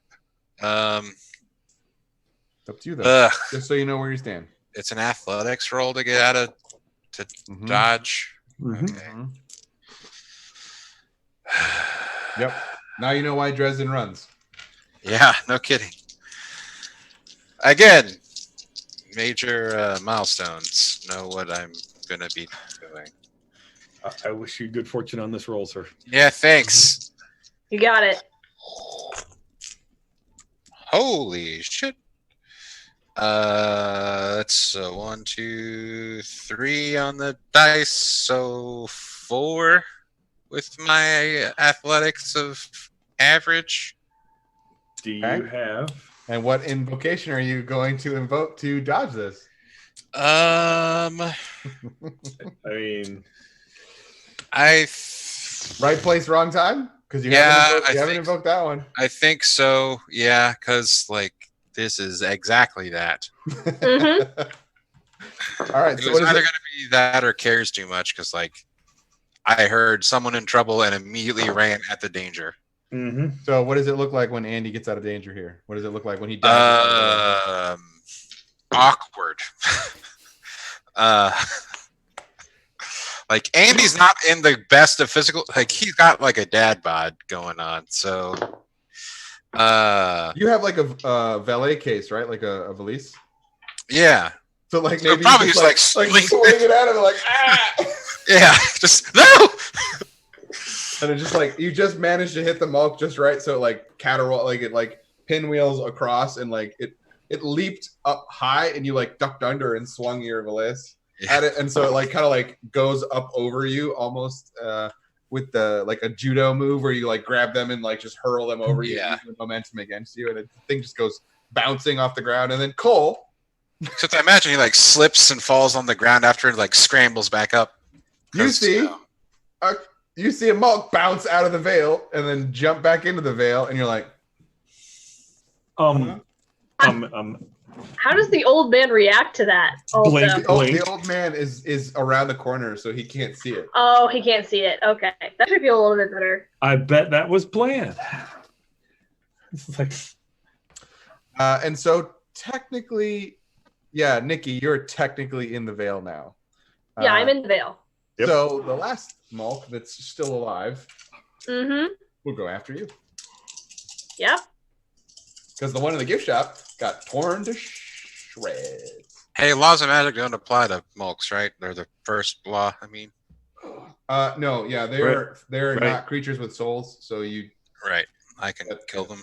you can Yep. kill them. So that's a -1. So that's a +2 attack coming at you. So that's a fair attack. My athletics is at a +4, so does that just like, or do I still have to roll? you might roll poorly, so You might Okay. roll really badly, so unfortunately you have to still roll. Okay. But- That's a +1, so that's a 5. So yeah, you dodge out of the way and you actually shift out of the way, like instead of like you generate defensive shifts, which don't really do much. Yeah. But you just basically like knock it out of the way and kind of maybe even put it in a really bad position. Actually, we'll say you are able to like shift it out of the way and get into a position where you like have thrown your backpack off and are poised to shift. Okay. Speaking of shifting, Yeah, I don't have enough time to actually change clothes, but I know I always keep at least another pair of clothes available, so I just fully shift. I just shift. you just rip through your clothes. Yeah, someone's going it happens home in so a many times. Portland Observatory T-shirt. I was going to say like I hope they have clothes, but I'm also thinking Nikki would be prepared if she needed to shift quickly. She would have clothes on her also. Perfect. Yeah, so she just shifts and I guess just tries to attack this mall. Go for it. Okay. Would this be fists or might? So you've shifted. Yeah. Uh, Fist so and might is both the same. I was just curious. It doesn't really matter. I'm good at both. I would say fists. Okay. Get it, get it, get it. Yep. Oh shit. That's a -3 for a good, so that is just a 0. Jeez. -3 is always a good time. Yeah, I was going to say I'm gonna use my high concept werewolf of Maine and use a fate point. That sounds like a good idea. Yeah. So it's a 2 attack. Well, you can reroll. Or reroll, yeah. With a -3, yeah, I'm gonna reroll. That's a +3, so that's a 6. There you go. Hot damn. So he rolled a -1 plus 4 is 3. So you definitely hit it. So let's see. I'm sorry, what did you say? 6, right? Yep. So 6 minus 4 It's is fantastic. 2. There's 1. And do we have a weapon rating for Nikki as a werewolf? Do you remember? I have no idea. I had my claws and my inhuman strength and speed. I don't know. We didn't discuss this at all. Yep, that's my fault. Yeah. Claws. So I think claws are 2. I think. Let me so. just check. Yeah. Let me think this is over here. Mimic form, blah blah blah. Speed. No, what? No. Yep. Page 162 there. Weapon 2. Yep. So Yeah. weapon 2. So that means you do 2 plus a shift. You only get 1 shift because of reasons. So you do 3 physical damage Nice. Because of reasons. because of reasons. Because of reasons. All right. So you wail on this thing and you feel like, yeah. And Yeah. then it kind of like bounces off of you and you didn't seem to do as much damage as you thought you were going to do. Like you were like, I'm gonna wreck this thing, and it wasn't wrecked, and you're like, I'm gonna wreck it. the hell? Yep. So you get the sense that something's weird about these creatures, and you're remembering in your human Nikki brain that like, oh, they're fey. Yeah. They probably have some kind of catch that lets them be tough. Mm-hmm. That brings us to Percy. Alrighty. I'm gonna go take a couple tchotchkes and put them between my fingers so I have tchotchke brass knuckles. Mm-hmm. Mm-hmm. Mm-hmm. I'm gonna go run out and punch the cat that's attacking our wizard. Go for it. Roll fists. Okay. You're forgiven. No. Oh shit! That is not happening. Oh no! So I I rolled can't a see. -4. Oh no! Do you have fate points left? I am Captain Fate Points. So Yeah. That's one bad thing about I don't have fantasy grounds. I don't know how many fate. I know I had 5 at the start of this. Yeah, you had 5 at the start. And So you're about 5. No, you're at 3 probably. Okay. He's probably at 3. That's what I wasn't sure if I was at 3 or 2. So just No, you- checking in. What? We just got raided. Ooh. Hey, Hello. for the What up, raid, Tosma? Tall Hey. Squaw coming in. Hello, everyone. Welcome to Friday Night Fate, y'all. Hi guys. We are Hey. fighting Malks. Yep. So just a point of clarification for me. Aspect invocation, is that once per round or once per combat? I believe it's once per round. That Yeah, I'm you going just to can't- use? Yep. Yeah, you just can't use them all at once. Is the whole point. Yep, I'm going to use Winning Back the Wizard's Trust for a fate point to protect my good friend Andy. Looks like a minor milestone might be able to change that. And I am going to So re-rolling. much better. So Hey. that is a Hey. +2 on dice for a 4-fist with tchotchkes that hurt Faye in my hand. And I rolled my defensive roll. Are you adding any other shifts to that? Does it cost fate points to utilize the aspect of the weapon that I'm carrying, or is that an automatic? Mm-mm. Because that might be an environmental aspect that I could tap. I would let you tap that for an environmental aspect. I tap that for an environmental aspect. Okay. So that'll give you +6, which you then now beat its defense by a shift of 1, and you skip its catch. You trigger its catch, so its armor is ignored because you've just used cold iron against it. And so your fists are normally, I think, a weapon 1. Yes. The cold iron gives you a 2 because you've shifted twice. Or actually, you do 3 damage because you shifted 3 times. One shift for success. Yep. And so it has to mark its. Well, you attack the wizard one. Oh, you Yeah. attack the wizard one. So you slug it, and it just goes into ectoplasm as it just dies. I'm just like, yeah! You just Yeah! punch right. You just punch right through this fey creature, and the cold iron of this weird goo just starts oozing down your hand. You're like, oh, what the hell? You have Ectoplasm. slain this fey creature. Hey. Trying to think Wizard. of how amped Percy is right now. Wizard trust achieved. Wizard trust achieved. Yes, you may have in fact won back the trust of a certain wizard. Though there is still a There's second 2. wizard Yeah, one Yeah, down, there's one two. to go. Yeah. still pissed at you. I will totally put in a good word though. Percy's solid. He killed a Malk for me. So that brings us to the Puka Cole. Yep. And I will get into, I guess, pass through the veil and see what the crap is going on. So yeah, you move from zone 3 to zone 2 to zone 1, and you shimmer through the veil, and you see Percy with weird tchotchkes in his fingers like this, like so, has just punched through something. You see there's just this pool of ectoplasm slowly evaporating out of the ground. You see another Malk and a wolf going head to head. You see that the front building of the gift shop is just destroyed and trashed. The door is barely hanging on to one of its hinges. The windows have all been smashed in. and your wizard looks fine, though a little bit harried, because the mental stress does not pop out, and does not be.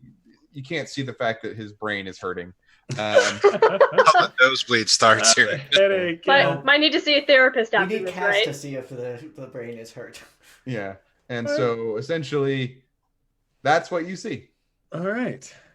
So you still have an action because you just moved one zone. Yeah, you guys have been having fun without me. Can I tell that Percy is holding on to cold iron, considering it's also my catch?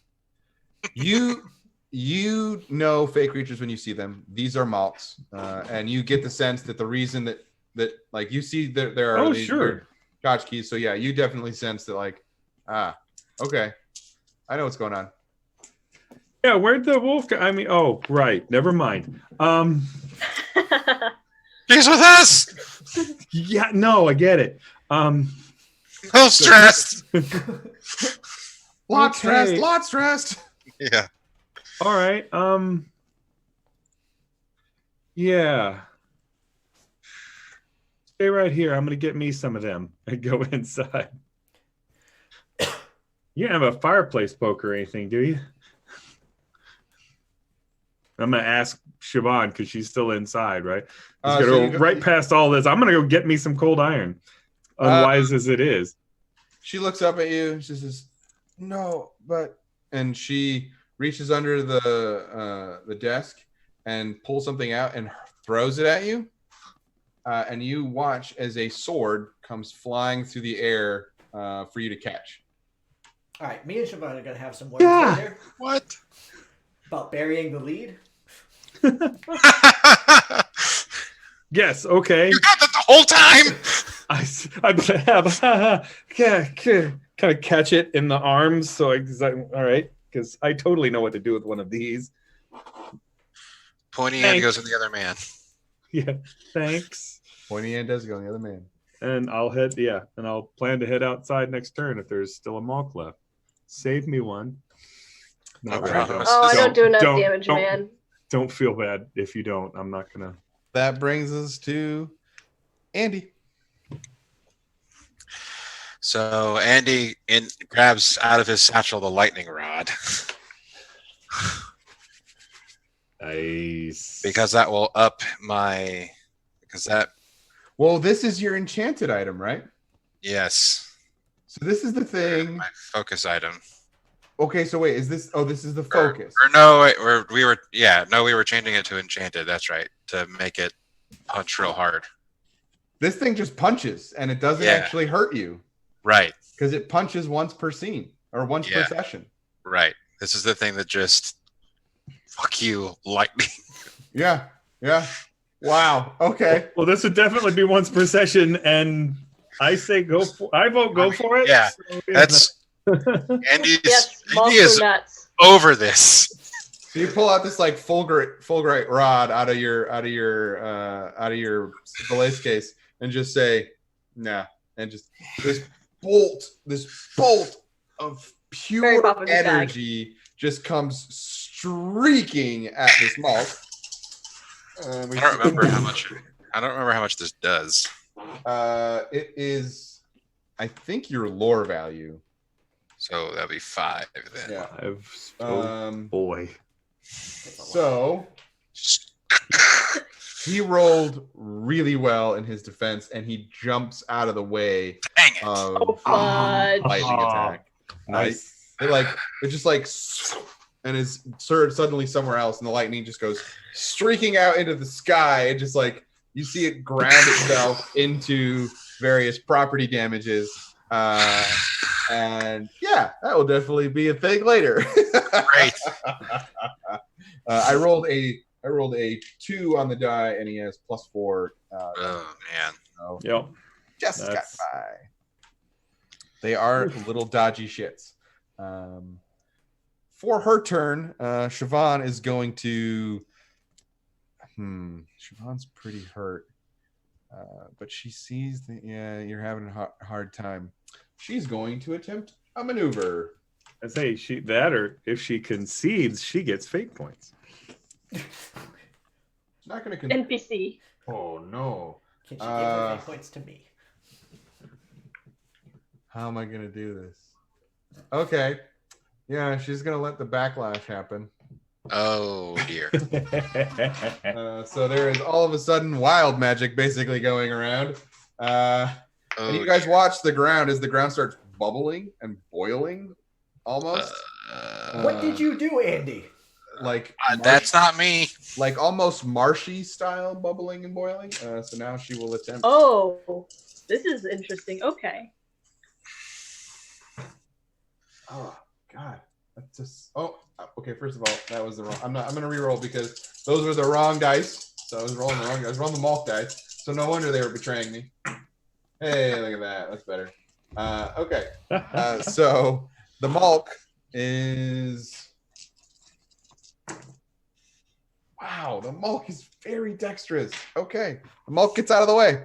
The ground slowly starts to like reach up and try and grab the Malk, and the Malk just jumps out of the way, and the ground does not have enough oomph to basically catch up to the Malk because there was a little bit of unloaded energy that did not get focused into the spell. And now the ground is very difficult terrain, meaning it costs you a full action to move within the zone. So you are stationary unless you spend your I'm sorry. It costs you your movement, which means you will be a -1 to do anything, to move anywhere if within the zone. To get out of the zone, just out of the zone, it costs you your whole action. Gotcha. Okay. So that will be the environmental. However, that does affect the malls. So they will be at -1 to basically jump at you all because they're running around like crazy things. Speaking of malts, the malts turns. And Siobhan looks even more tired. Yep. That did not go well. That mental stress, though. Also, the backlash from this. She did not take backlash. She let it go. Oh, yeah, that's right. That's right. Because if she took backlash, she would have taken herself out. 6 + 2. Oh, God. -1. Okay. So, Andy, or excuse me, Nikki, you have a +4 attack coming at you. A +4? Yeah, okay. You have a great attack coming at you. Okay. Let's see how well I do. Hey, go. So I would like to point out, technically, I realize this. You are in close combat and you are brawling as a creature. If your fists are higher than your athletics, you can roll fists. Oh, shit. That's sick. Okay. Because you're basically like having a dog-cat fight. So yeah, I'll definitely roll fists. Very literally. Yeah. Definitely. Okay. Oh shit.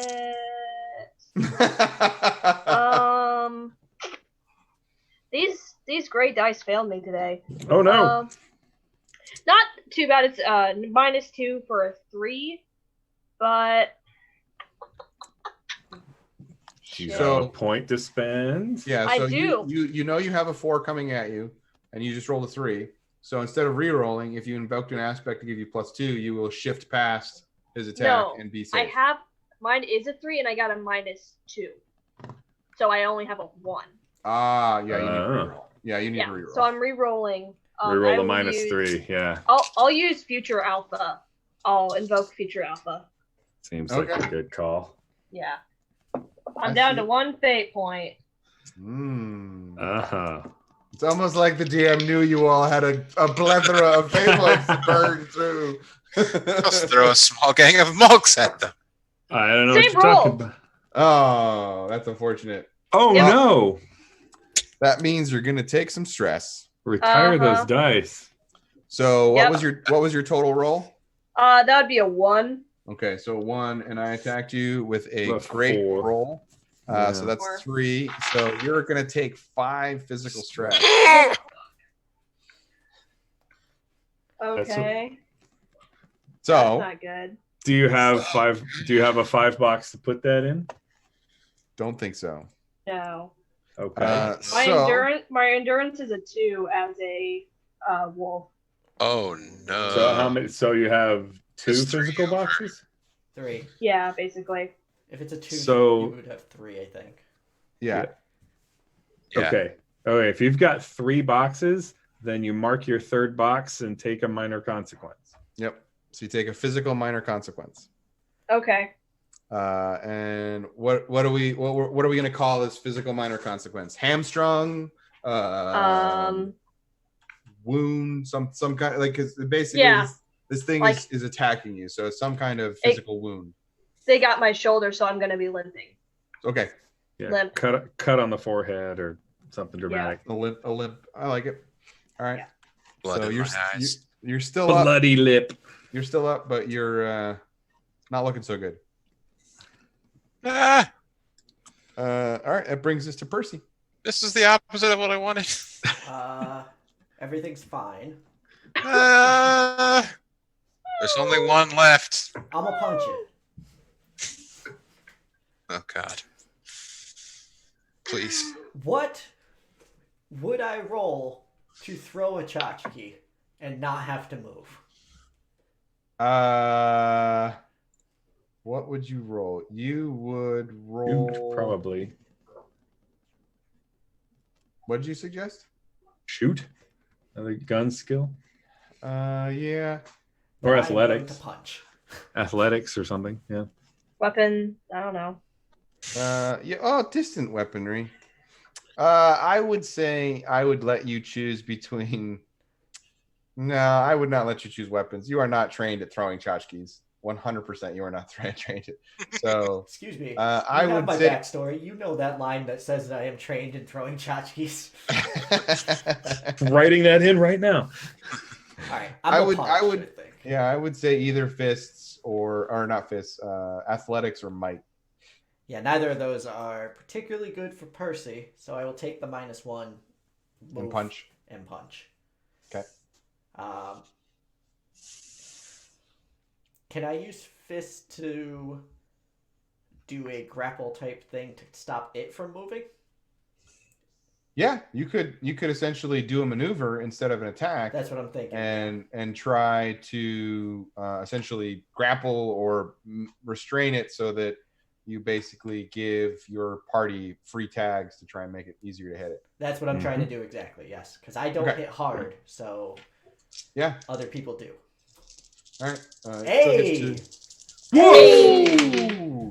That is a Plus sick. 4 for a 6. Yeah. Hell yeah. Nice. That is a -1 plus 4 is 3. So yeah, you definitely have this thing pinned. All right, even with the Yeah. -1, it would be a 5. A +4 is as good as you can possibly Yes. roll on Fate dice. So that's Yes, awesome. it is. So that sets us up for Cole with a sword. Yes. Uh-huh. And I got the And- thing to its neck, just holding it. Get him. And my weapon skill, which is 0. Please don't stab me. And -1, I think, since I'm going to have to move to get up to stab him. Yes.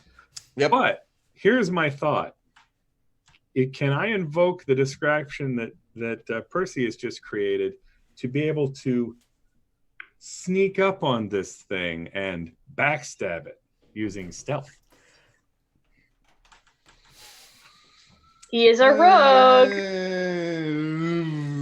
I'll allow it. Nice. You were a kind of benevolent GM. Then That's what I want you to think. Where's my mouse? Oh, there we are. Okay. So I need to come over here and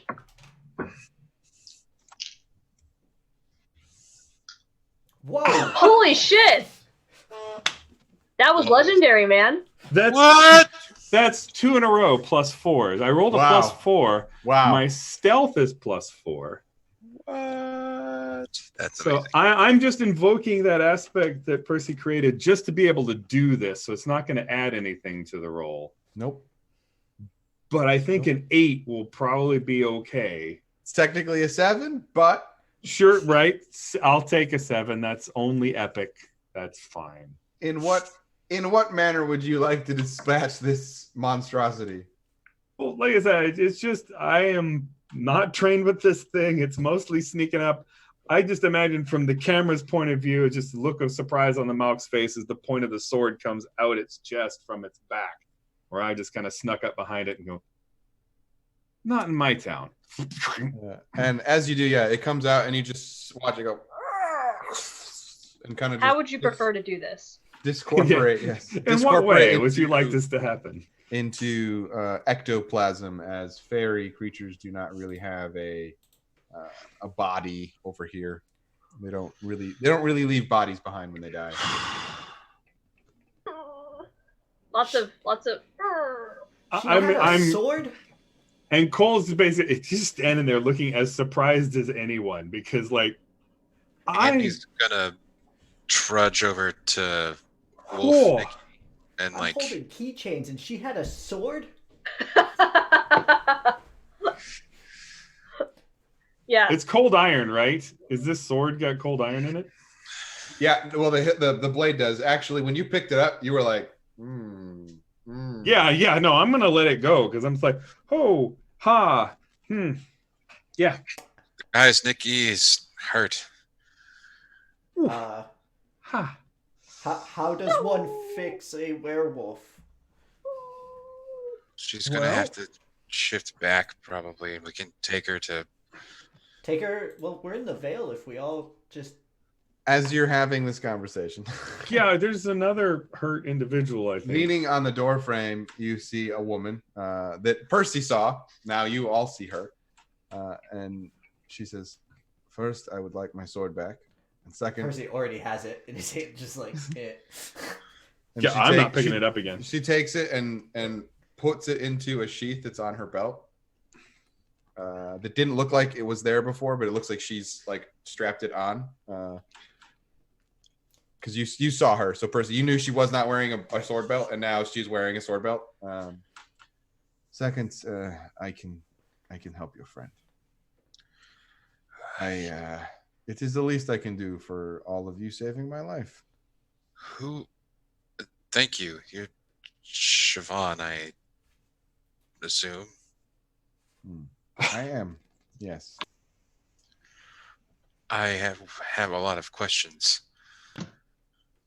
But we should tend to our friend first if you're up to it. I start heading into the building. And she like puts a hand up to like stop you. Like, no, not here. And she motions to like a little house that's just like on the other side of the veil. That's like through the veil and like just on the other side of the yard. It's like I live there. Okay, sure. And she looks at the veil and she kind of like, it will last till this morning, till this evening. And she kind of just like, she goes to close the door and then like, it kind of like just stops and she says, never mind. And leads and just starts leading the way across out through the veil and towards this little small house that's just on the other side of the yard. I stay in my form because at least then it looks like I'm just an injured dog in comparison to a naked human with a screwed up arm. Is Nikki's backpack, Big dog, I though. think, lying around here somewhere? That I'm a very large black dog. With I will snag the backpack and bring it. I was Back. gonna say you're a wolf, right? Like Yeah. wolves I are am. not small. No. Yeah, she's a big dog. So there's like a small little brick house. It's 2 stories that she leads you into the back of. And she just like walks through the back door. She walks the parking lot of the fire department, and then like over and up the back, up into like this little like porch. This looks nice. Yeah. I'm assuming you all follow her. Mm-hmm. And you follow her into this small little home. It is a little barren. It doesn't feel lived in. It feels almost... Cole, you would say that this feels like a display home. That this is not Right where this woman actually lives. Is there a threshold here? Or can I tell? You definitely do not feel a threshold. She doesn't even invite you in. You just walk into the house and it doesn't feel like there's a threshold here at all. Okay. Nice. Yeah. And she walks into the living room and she says, "Gather close." If we're moving somewhere thought you else said to you- go get I thought someone, you said you lived here. It's complicated. I will be right back. Percy's gonna go take a walk because he did not bring Manny with him, and he's not going anywhere without Manny. Well, Manny was just outside, right? Or is Manny? He would have left Manny a distance away where like Okay. it would. He didn't want to bring him close enough that he would start feeling uncomfortable. Fair enough. But now he's gonna be like, "No, you need to come." So she like leans. She sits down on one of like the sofas that's just there. They're nice sofas. They're not bad sofas, but they just don't look like that anyone's lived on them. They don't look Does she have like a couch? Yeah. I'm like laying like in my form. I'm laying on the couch and like yeah. And so she doesn't seem to mind, and she's just waiting there. Percy will run to make it not an obnoxious amount of time. And a few moments pass, and Percy comes back. Are we all here then? Yes, thank you. Very good. And she pulls out from underneath her like collar. She pulls this necklace, and there is a symbol. And sorry, Zach, I will put it in the Discord. Actually, yeah, I'll put it in the Discord chat so you can see it as well. Yeah, that'll work. Gonna do it in the thing, and then I realize I can put it in Discord so you can see it.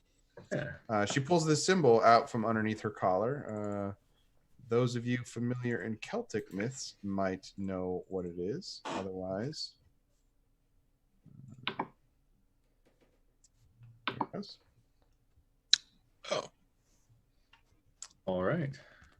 I've seen it. Cole's like, This three, it's essentially a Triskelion for those watching at home symbol, and she holds it for a second and makes a gesture through the air in a very geometrical pattern, and you watch as a thin line rips open through the ceiling of the air above you, rotates open, and slides down over all of you. Cole's, oh no. And you are all suddenly in the Never Never.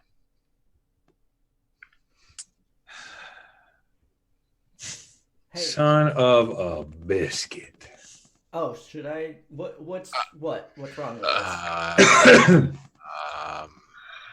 And you, Nikki, you are still on a luxurious couch, but this couch is made from vines and moss and plant-like stuff. The house is gone. Thank you for not saying human bones. No. You're in this lovely little glade that has a thatched roof that is covering where you are currently. It's open on all sides.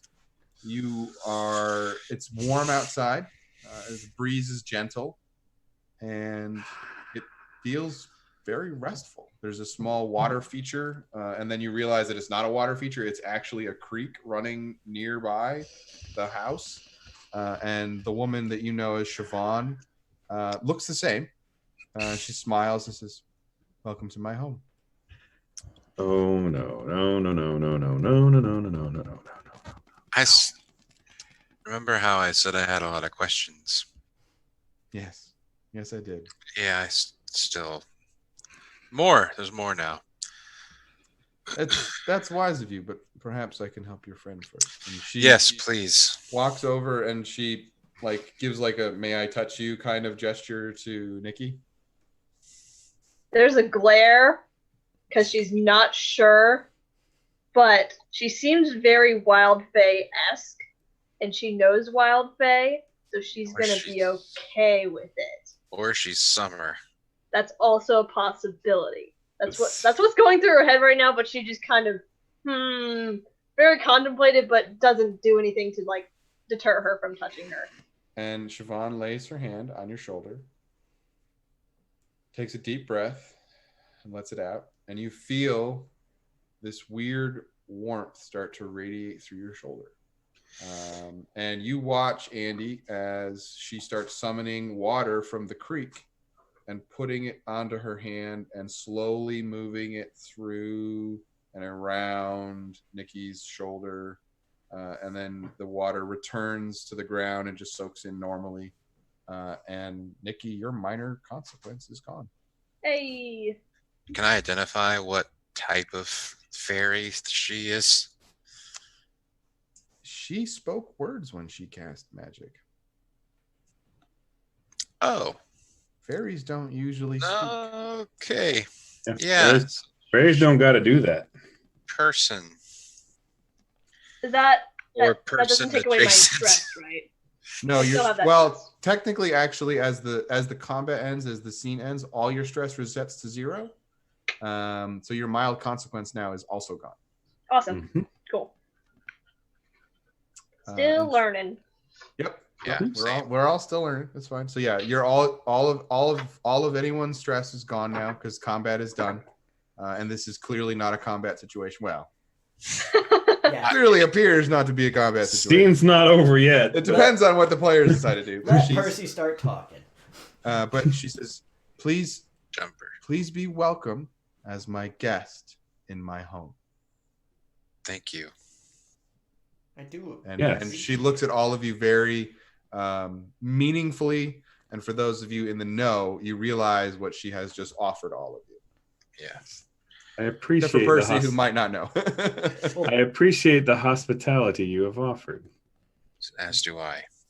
I nod my head because I there's guess not really a place for me to change, and I don't want to just change in front of these people But that I will somewhat drop. know. I am gonna drop her backpack next to Nikki,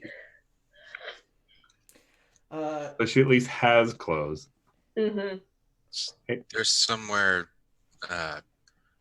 private that she can go. We could all turn our backs.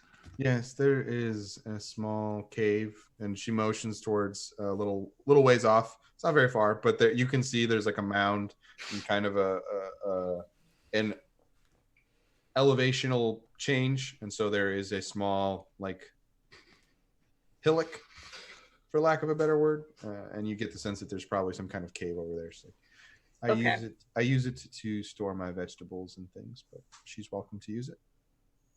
So I grab the backpack, do a deep bow again in gratitude, and then go off And to go change change. and come back. Yeah. Yeah. Easily done. And she motions to the other chairs, which again are like beautifully carved and intricate pieces of wood that are supplemented with cushion by moss and other edelweiss and pillows and things like that are very natural, home woven blankets, and it's a very natural, crunchy feel to this place. It's almost like a hippie's paradise. Andy will sit in a chair. And it is quite comfortable. Percy will stand. Ask your questions, wizard.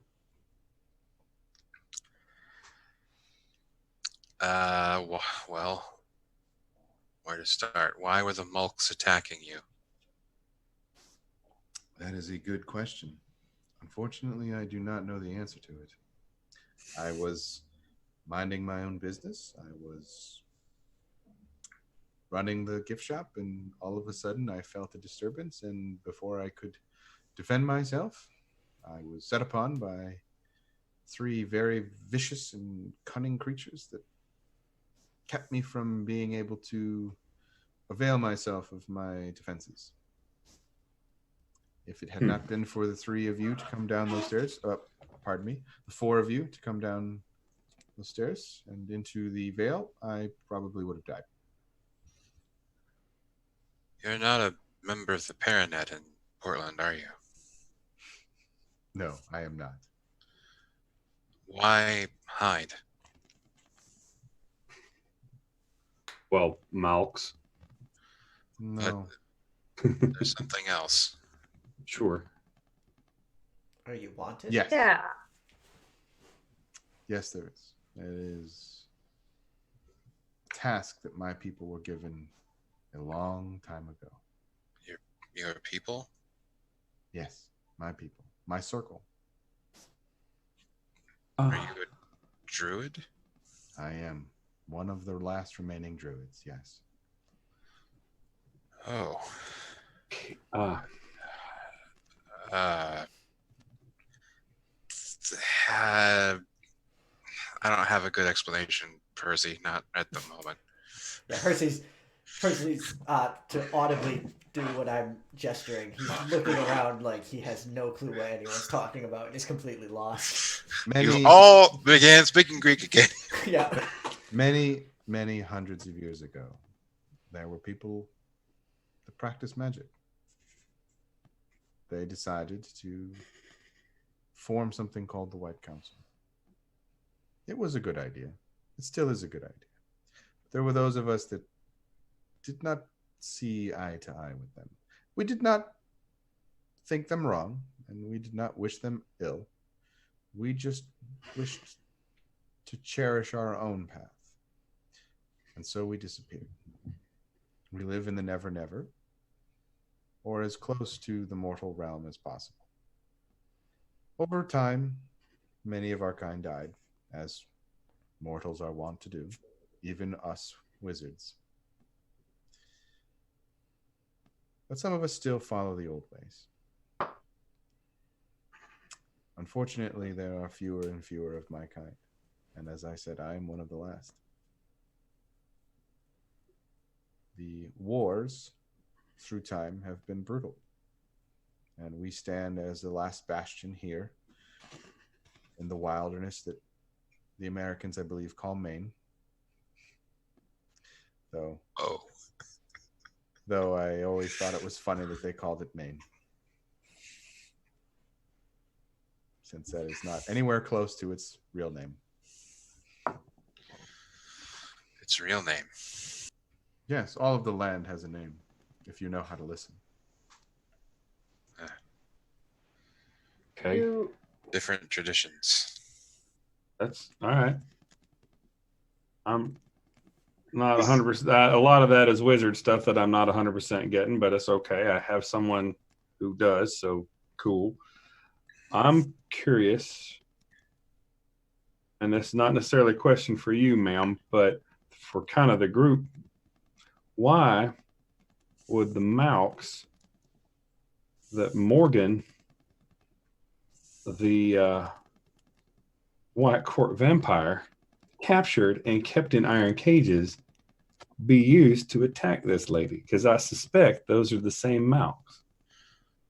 Weren't we told Maybe those some girls of the same Malks.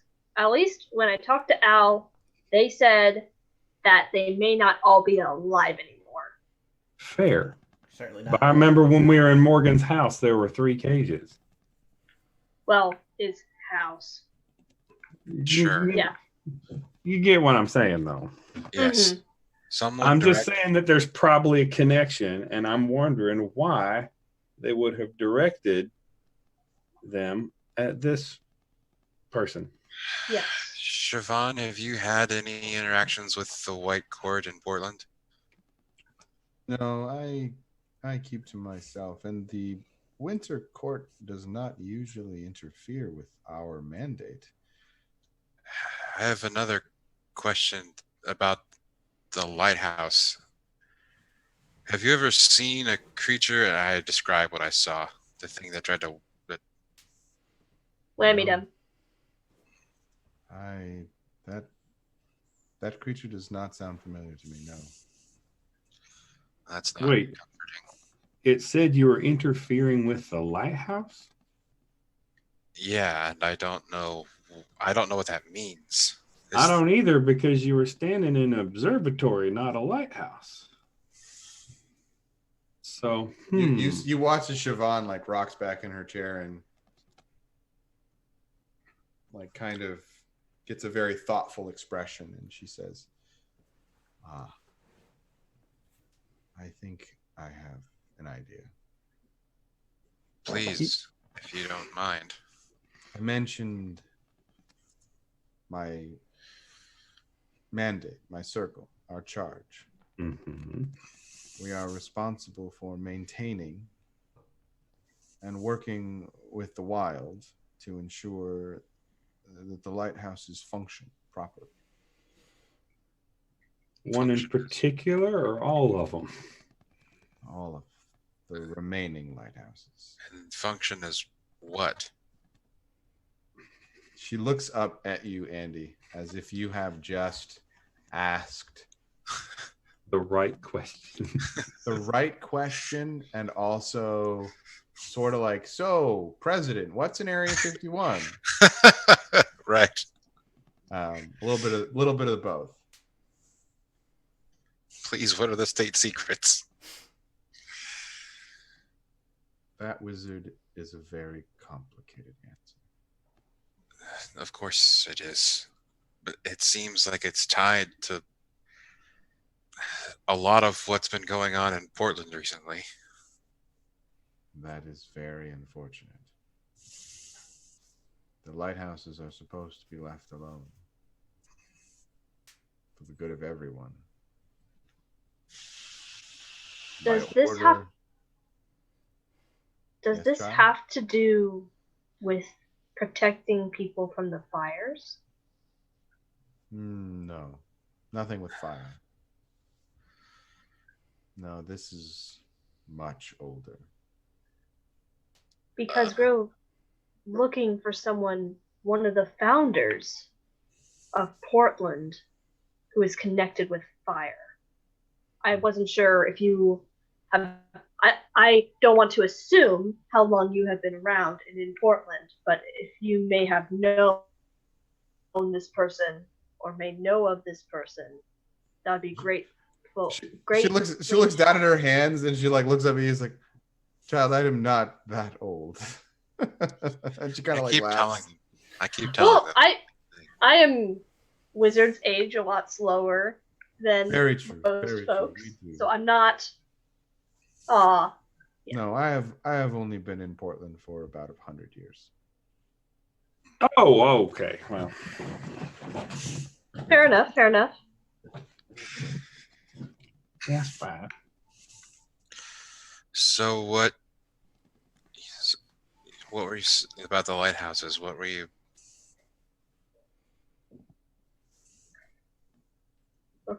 They're protecting it from something old, and I'm not sure if she can say more. But She kind of gets this weird look and she says, "I do not know if I can say more." Is it keeping something out? I or have a keeping guess, something in? but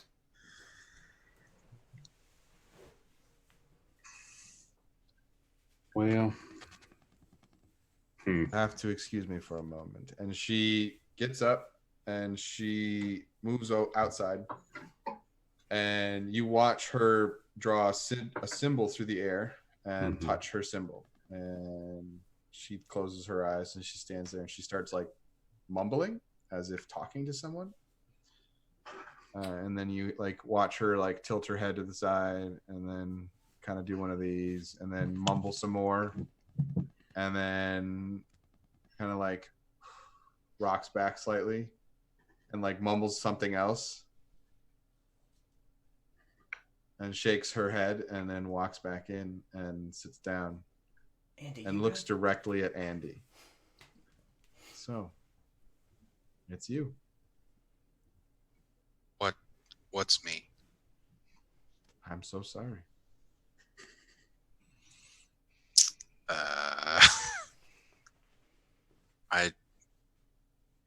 What do you mean? Well, the mothers tell me you're the one that's going to go there. The mother. I don't Where? know what that oh, means. Cole looks a little stricken. yeah, Cole's like the color of Cole's face is like goes from like, I want to go home now. I don't know what any of that means. I think the proper question is where he specifically is going, if not we. And who are the mothers and why do they know who I am? Oh, because they know everything that needs to be known. Don't. Mm-hmm. Is this a Fae thing? Yes. Mm-hmm. Mm-hmm. It's not a Summer- good thing, I'm guessing, from the your. summer- Oh no! I mean, it can be good. I just not really wanting any of their attention. So I'm summer sorry, and I'm in the same winter- room. The summer and winter courts are ruled by 3 figures: a 3. daughter, a daughter, a mother, and a queen. The lady is the youngest of the 3. The queen is the middle of the 3. And the mother is the oldest of the 3. They are 3 and they are 1, and they are winter and they are summer. The mothers of summer and winter represent vast, unknowable amounts of power, but they do not get involved. They tend to let the queens and the ladies do most of the ruling and the pencil pushing. But this agreement, old, as I said, older than the queens, it comes from the mothers. It comes from the mother and the kings. The kings of what? That, wizard, is the question. Of what indeed? You know one of the Fae as the Wild. Uh-huh. The Earl King rules the Wild. Sure. What you and no mortal before you know is there is a 4th court of Fae. The Shepherd Court. And they rule. By a king. And his name is Oberon. And what do they rule over? What is the Shepherd Court's province? Think of the name. They were shepherds. Wizard, they are the reason why you can use magic. They were our shepherds. They protected us from all of the creatures of the Never Never before we could protect ourselves. But in their protection, they grew close to humanity.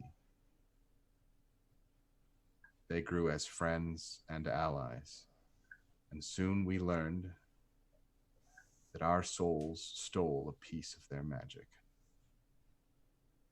And for that, the fairies banned them from the world because they had finally given us the ability to defend ourselves. And so now they are locked away to not upset the balance. And the lighthouses are the key to that lock? They are, in fact, the key to that lock. They were also put in a place to keep something else in check. What? Lighthouses are also shepherds in a way. They were there to keep the dragons in check. Dragons aren't real, though, right? I'm just gonna look at Andy. Percy also just does like a. I mean, he can't, come on! That's like if there were Phoenix. Ah, shit. And Andy.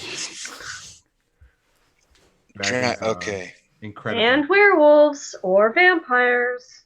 Yeah, but I've seen those things. Only a few dragons exist in the mortal plane, and many of them have actually been slain by mortals. There are still a few that are very powerful and still linger. Their hordes are well protected. Dragons. Wait. Did you say horde? I did say hordes. Cole. No. Nothing. Let's figure this out. Nothing. Just Damn it, Percy. But the nation of dragons was banished along with the Shepherd Fae. And it seems someone is trying to get to that place. I have another question. I think we have lots. Well, One at a time is good. That's fine. Is this the place that the mothers told you I was supposed to go?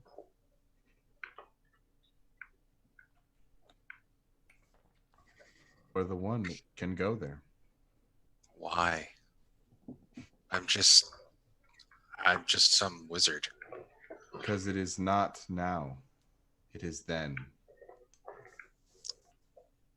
Then being the past. All right, that. Fantastic. I'm all aboard. Let's go to Dragonland. I'm not gonna break one of the laws of magic. But you'd be protecting everyone from dragon apocalypse. I have it on good authority that the mothers know that you are already ordained to be allowed to do this task. What? One you call Rashid assured that it was you that was ready What? to do this. So Oberon, Rashid, and a dragon. Does the dragon have a name? I can tell you who Rashid is. Okay. He's a wizard of the white. He helped raise me. Okay. And no, young man, land is not called Dragonland. I believe it is colloquially known as Atlantis. Well, look, this land isn't called Maine either, but they call it Maine. We'll see what I call it. And with that, it's 11 o'clock. Yeah. Wow. Wow. Woo! All lore drops. We'll call it there. Yep. And I think we should just not tell Harmony or Kasara No. any of this. Hey, we're going on a field trip. Where to? Oh, we'll tell you when we get there. Don't worry about it. Yeah, Holy It's shit. a surprise. So, Yeah. that's what they thank get for missing. thank you for joining us. Oh, don't worry. Harmony and Kasara will have their own little adventures. Don't worry. Oh man. I got goosebumps like several times throughout all of that. That was amazing. So we will call it there. We will pick up again with our hopefully full cast next Friday. Same bat time, same bat channel, same bat place. And we look forward to seeing you all there. Hopefully, we will get into some more shenanigans and see what happens. As always, I am the GM for the evening. I am Adam. And you can find me on the internets at Adam_J_Pearson, where I usually talk about either nerdy tabletop things or nerdy geology things. And we will outro with starting the reverse order with Zach. Hi, I'm Zach. I play Andy Wells, the increasingly in over his head community wizard dad. You can find me on Twitter at Sir Gorals, where I talk about nerdy stuff and also show off my tie collection.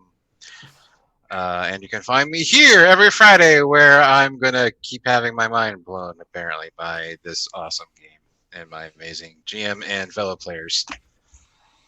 Excellent. Moving down to CJ. Hi, I'm CJ Hunter. I am. You can find me on the Twitters at Commander Pulsar, also on Twitch occasionally. I do this. I'm a Fate nerd, so I really love Dresden Files and the opportunity to play this system. And yeah, you see me here next week. I am absolutely looking forward to going to Atlantis. Dragonland. Or Atlanta, I guess, maybe, probably. Nah, I've been to Atlanta. There's no dragons there. Anyway, looking forward to it. Excellent. Moving on to Selena. Hi, I'm Selena. You can find me at ABCDFAR on the Twitters, where I'm just, oh my god, holy shit. That was lots of lore drops right there, and I'm super excited. And I'm here Fridays playing Nikki, our disaster werewolf. and I'm just having a great time. This is great. This is awesome, and I'm having fun. And I'll see you guys next week. And last but certainly not least, our resident tech wizard, Nick. Hello, I am Nick. I am playing Percy Ghostman, the ghost-speaking Percy. Ghostman. I can be found at 2K Nick on Twitter, at Let's Play TW on Twitch.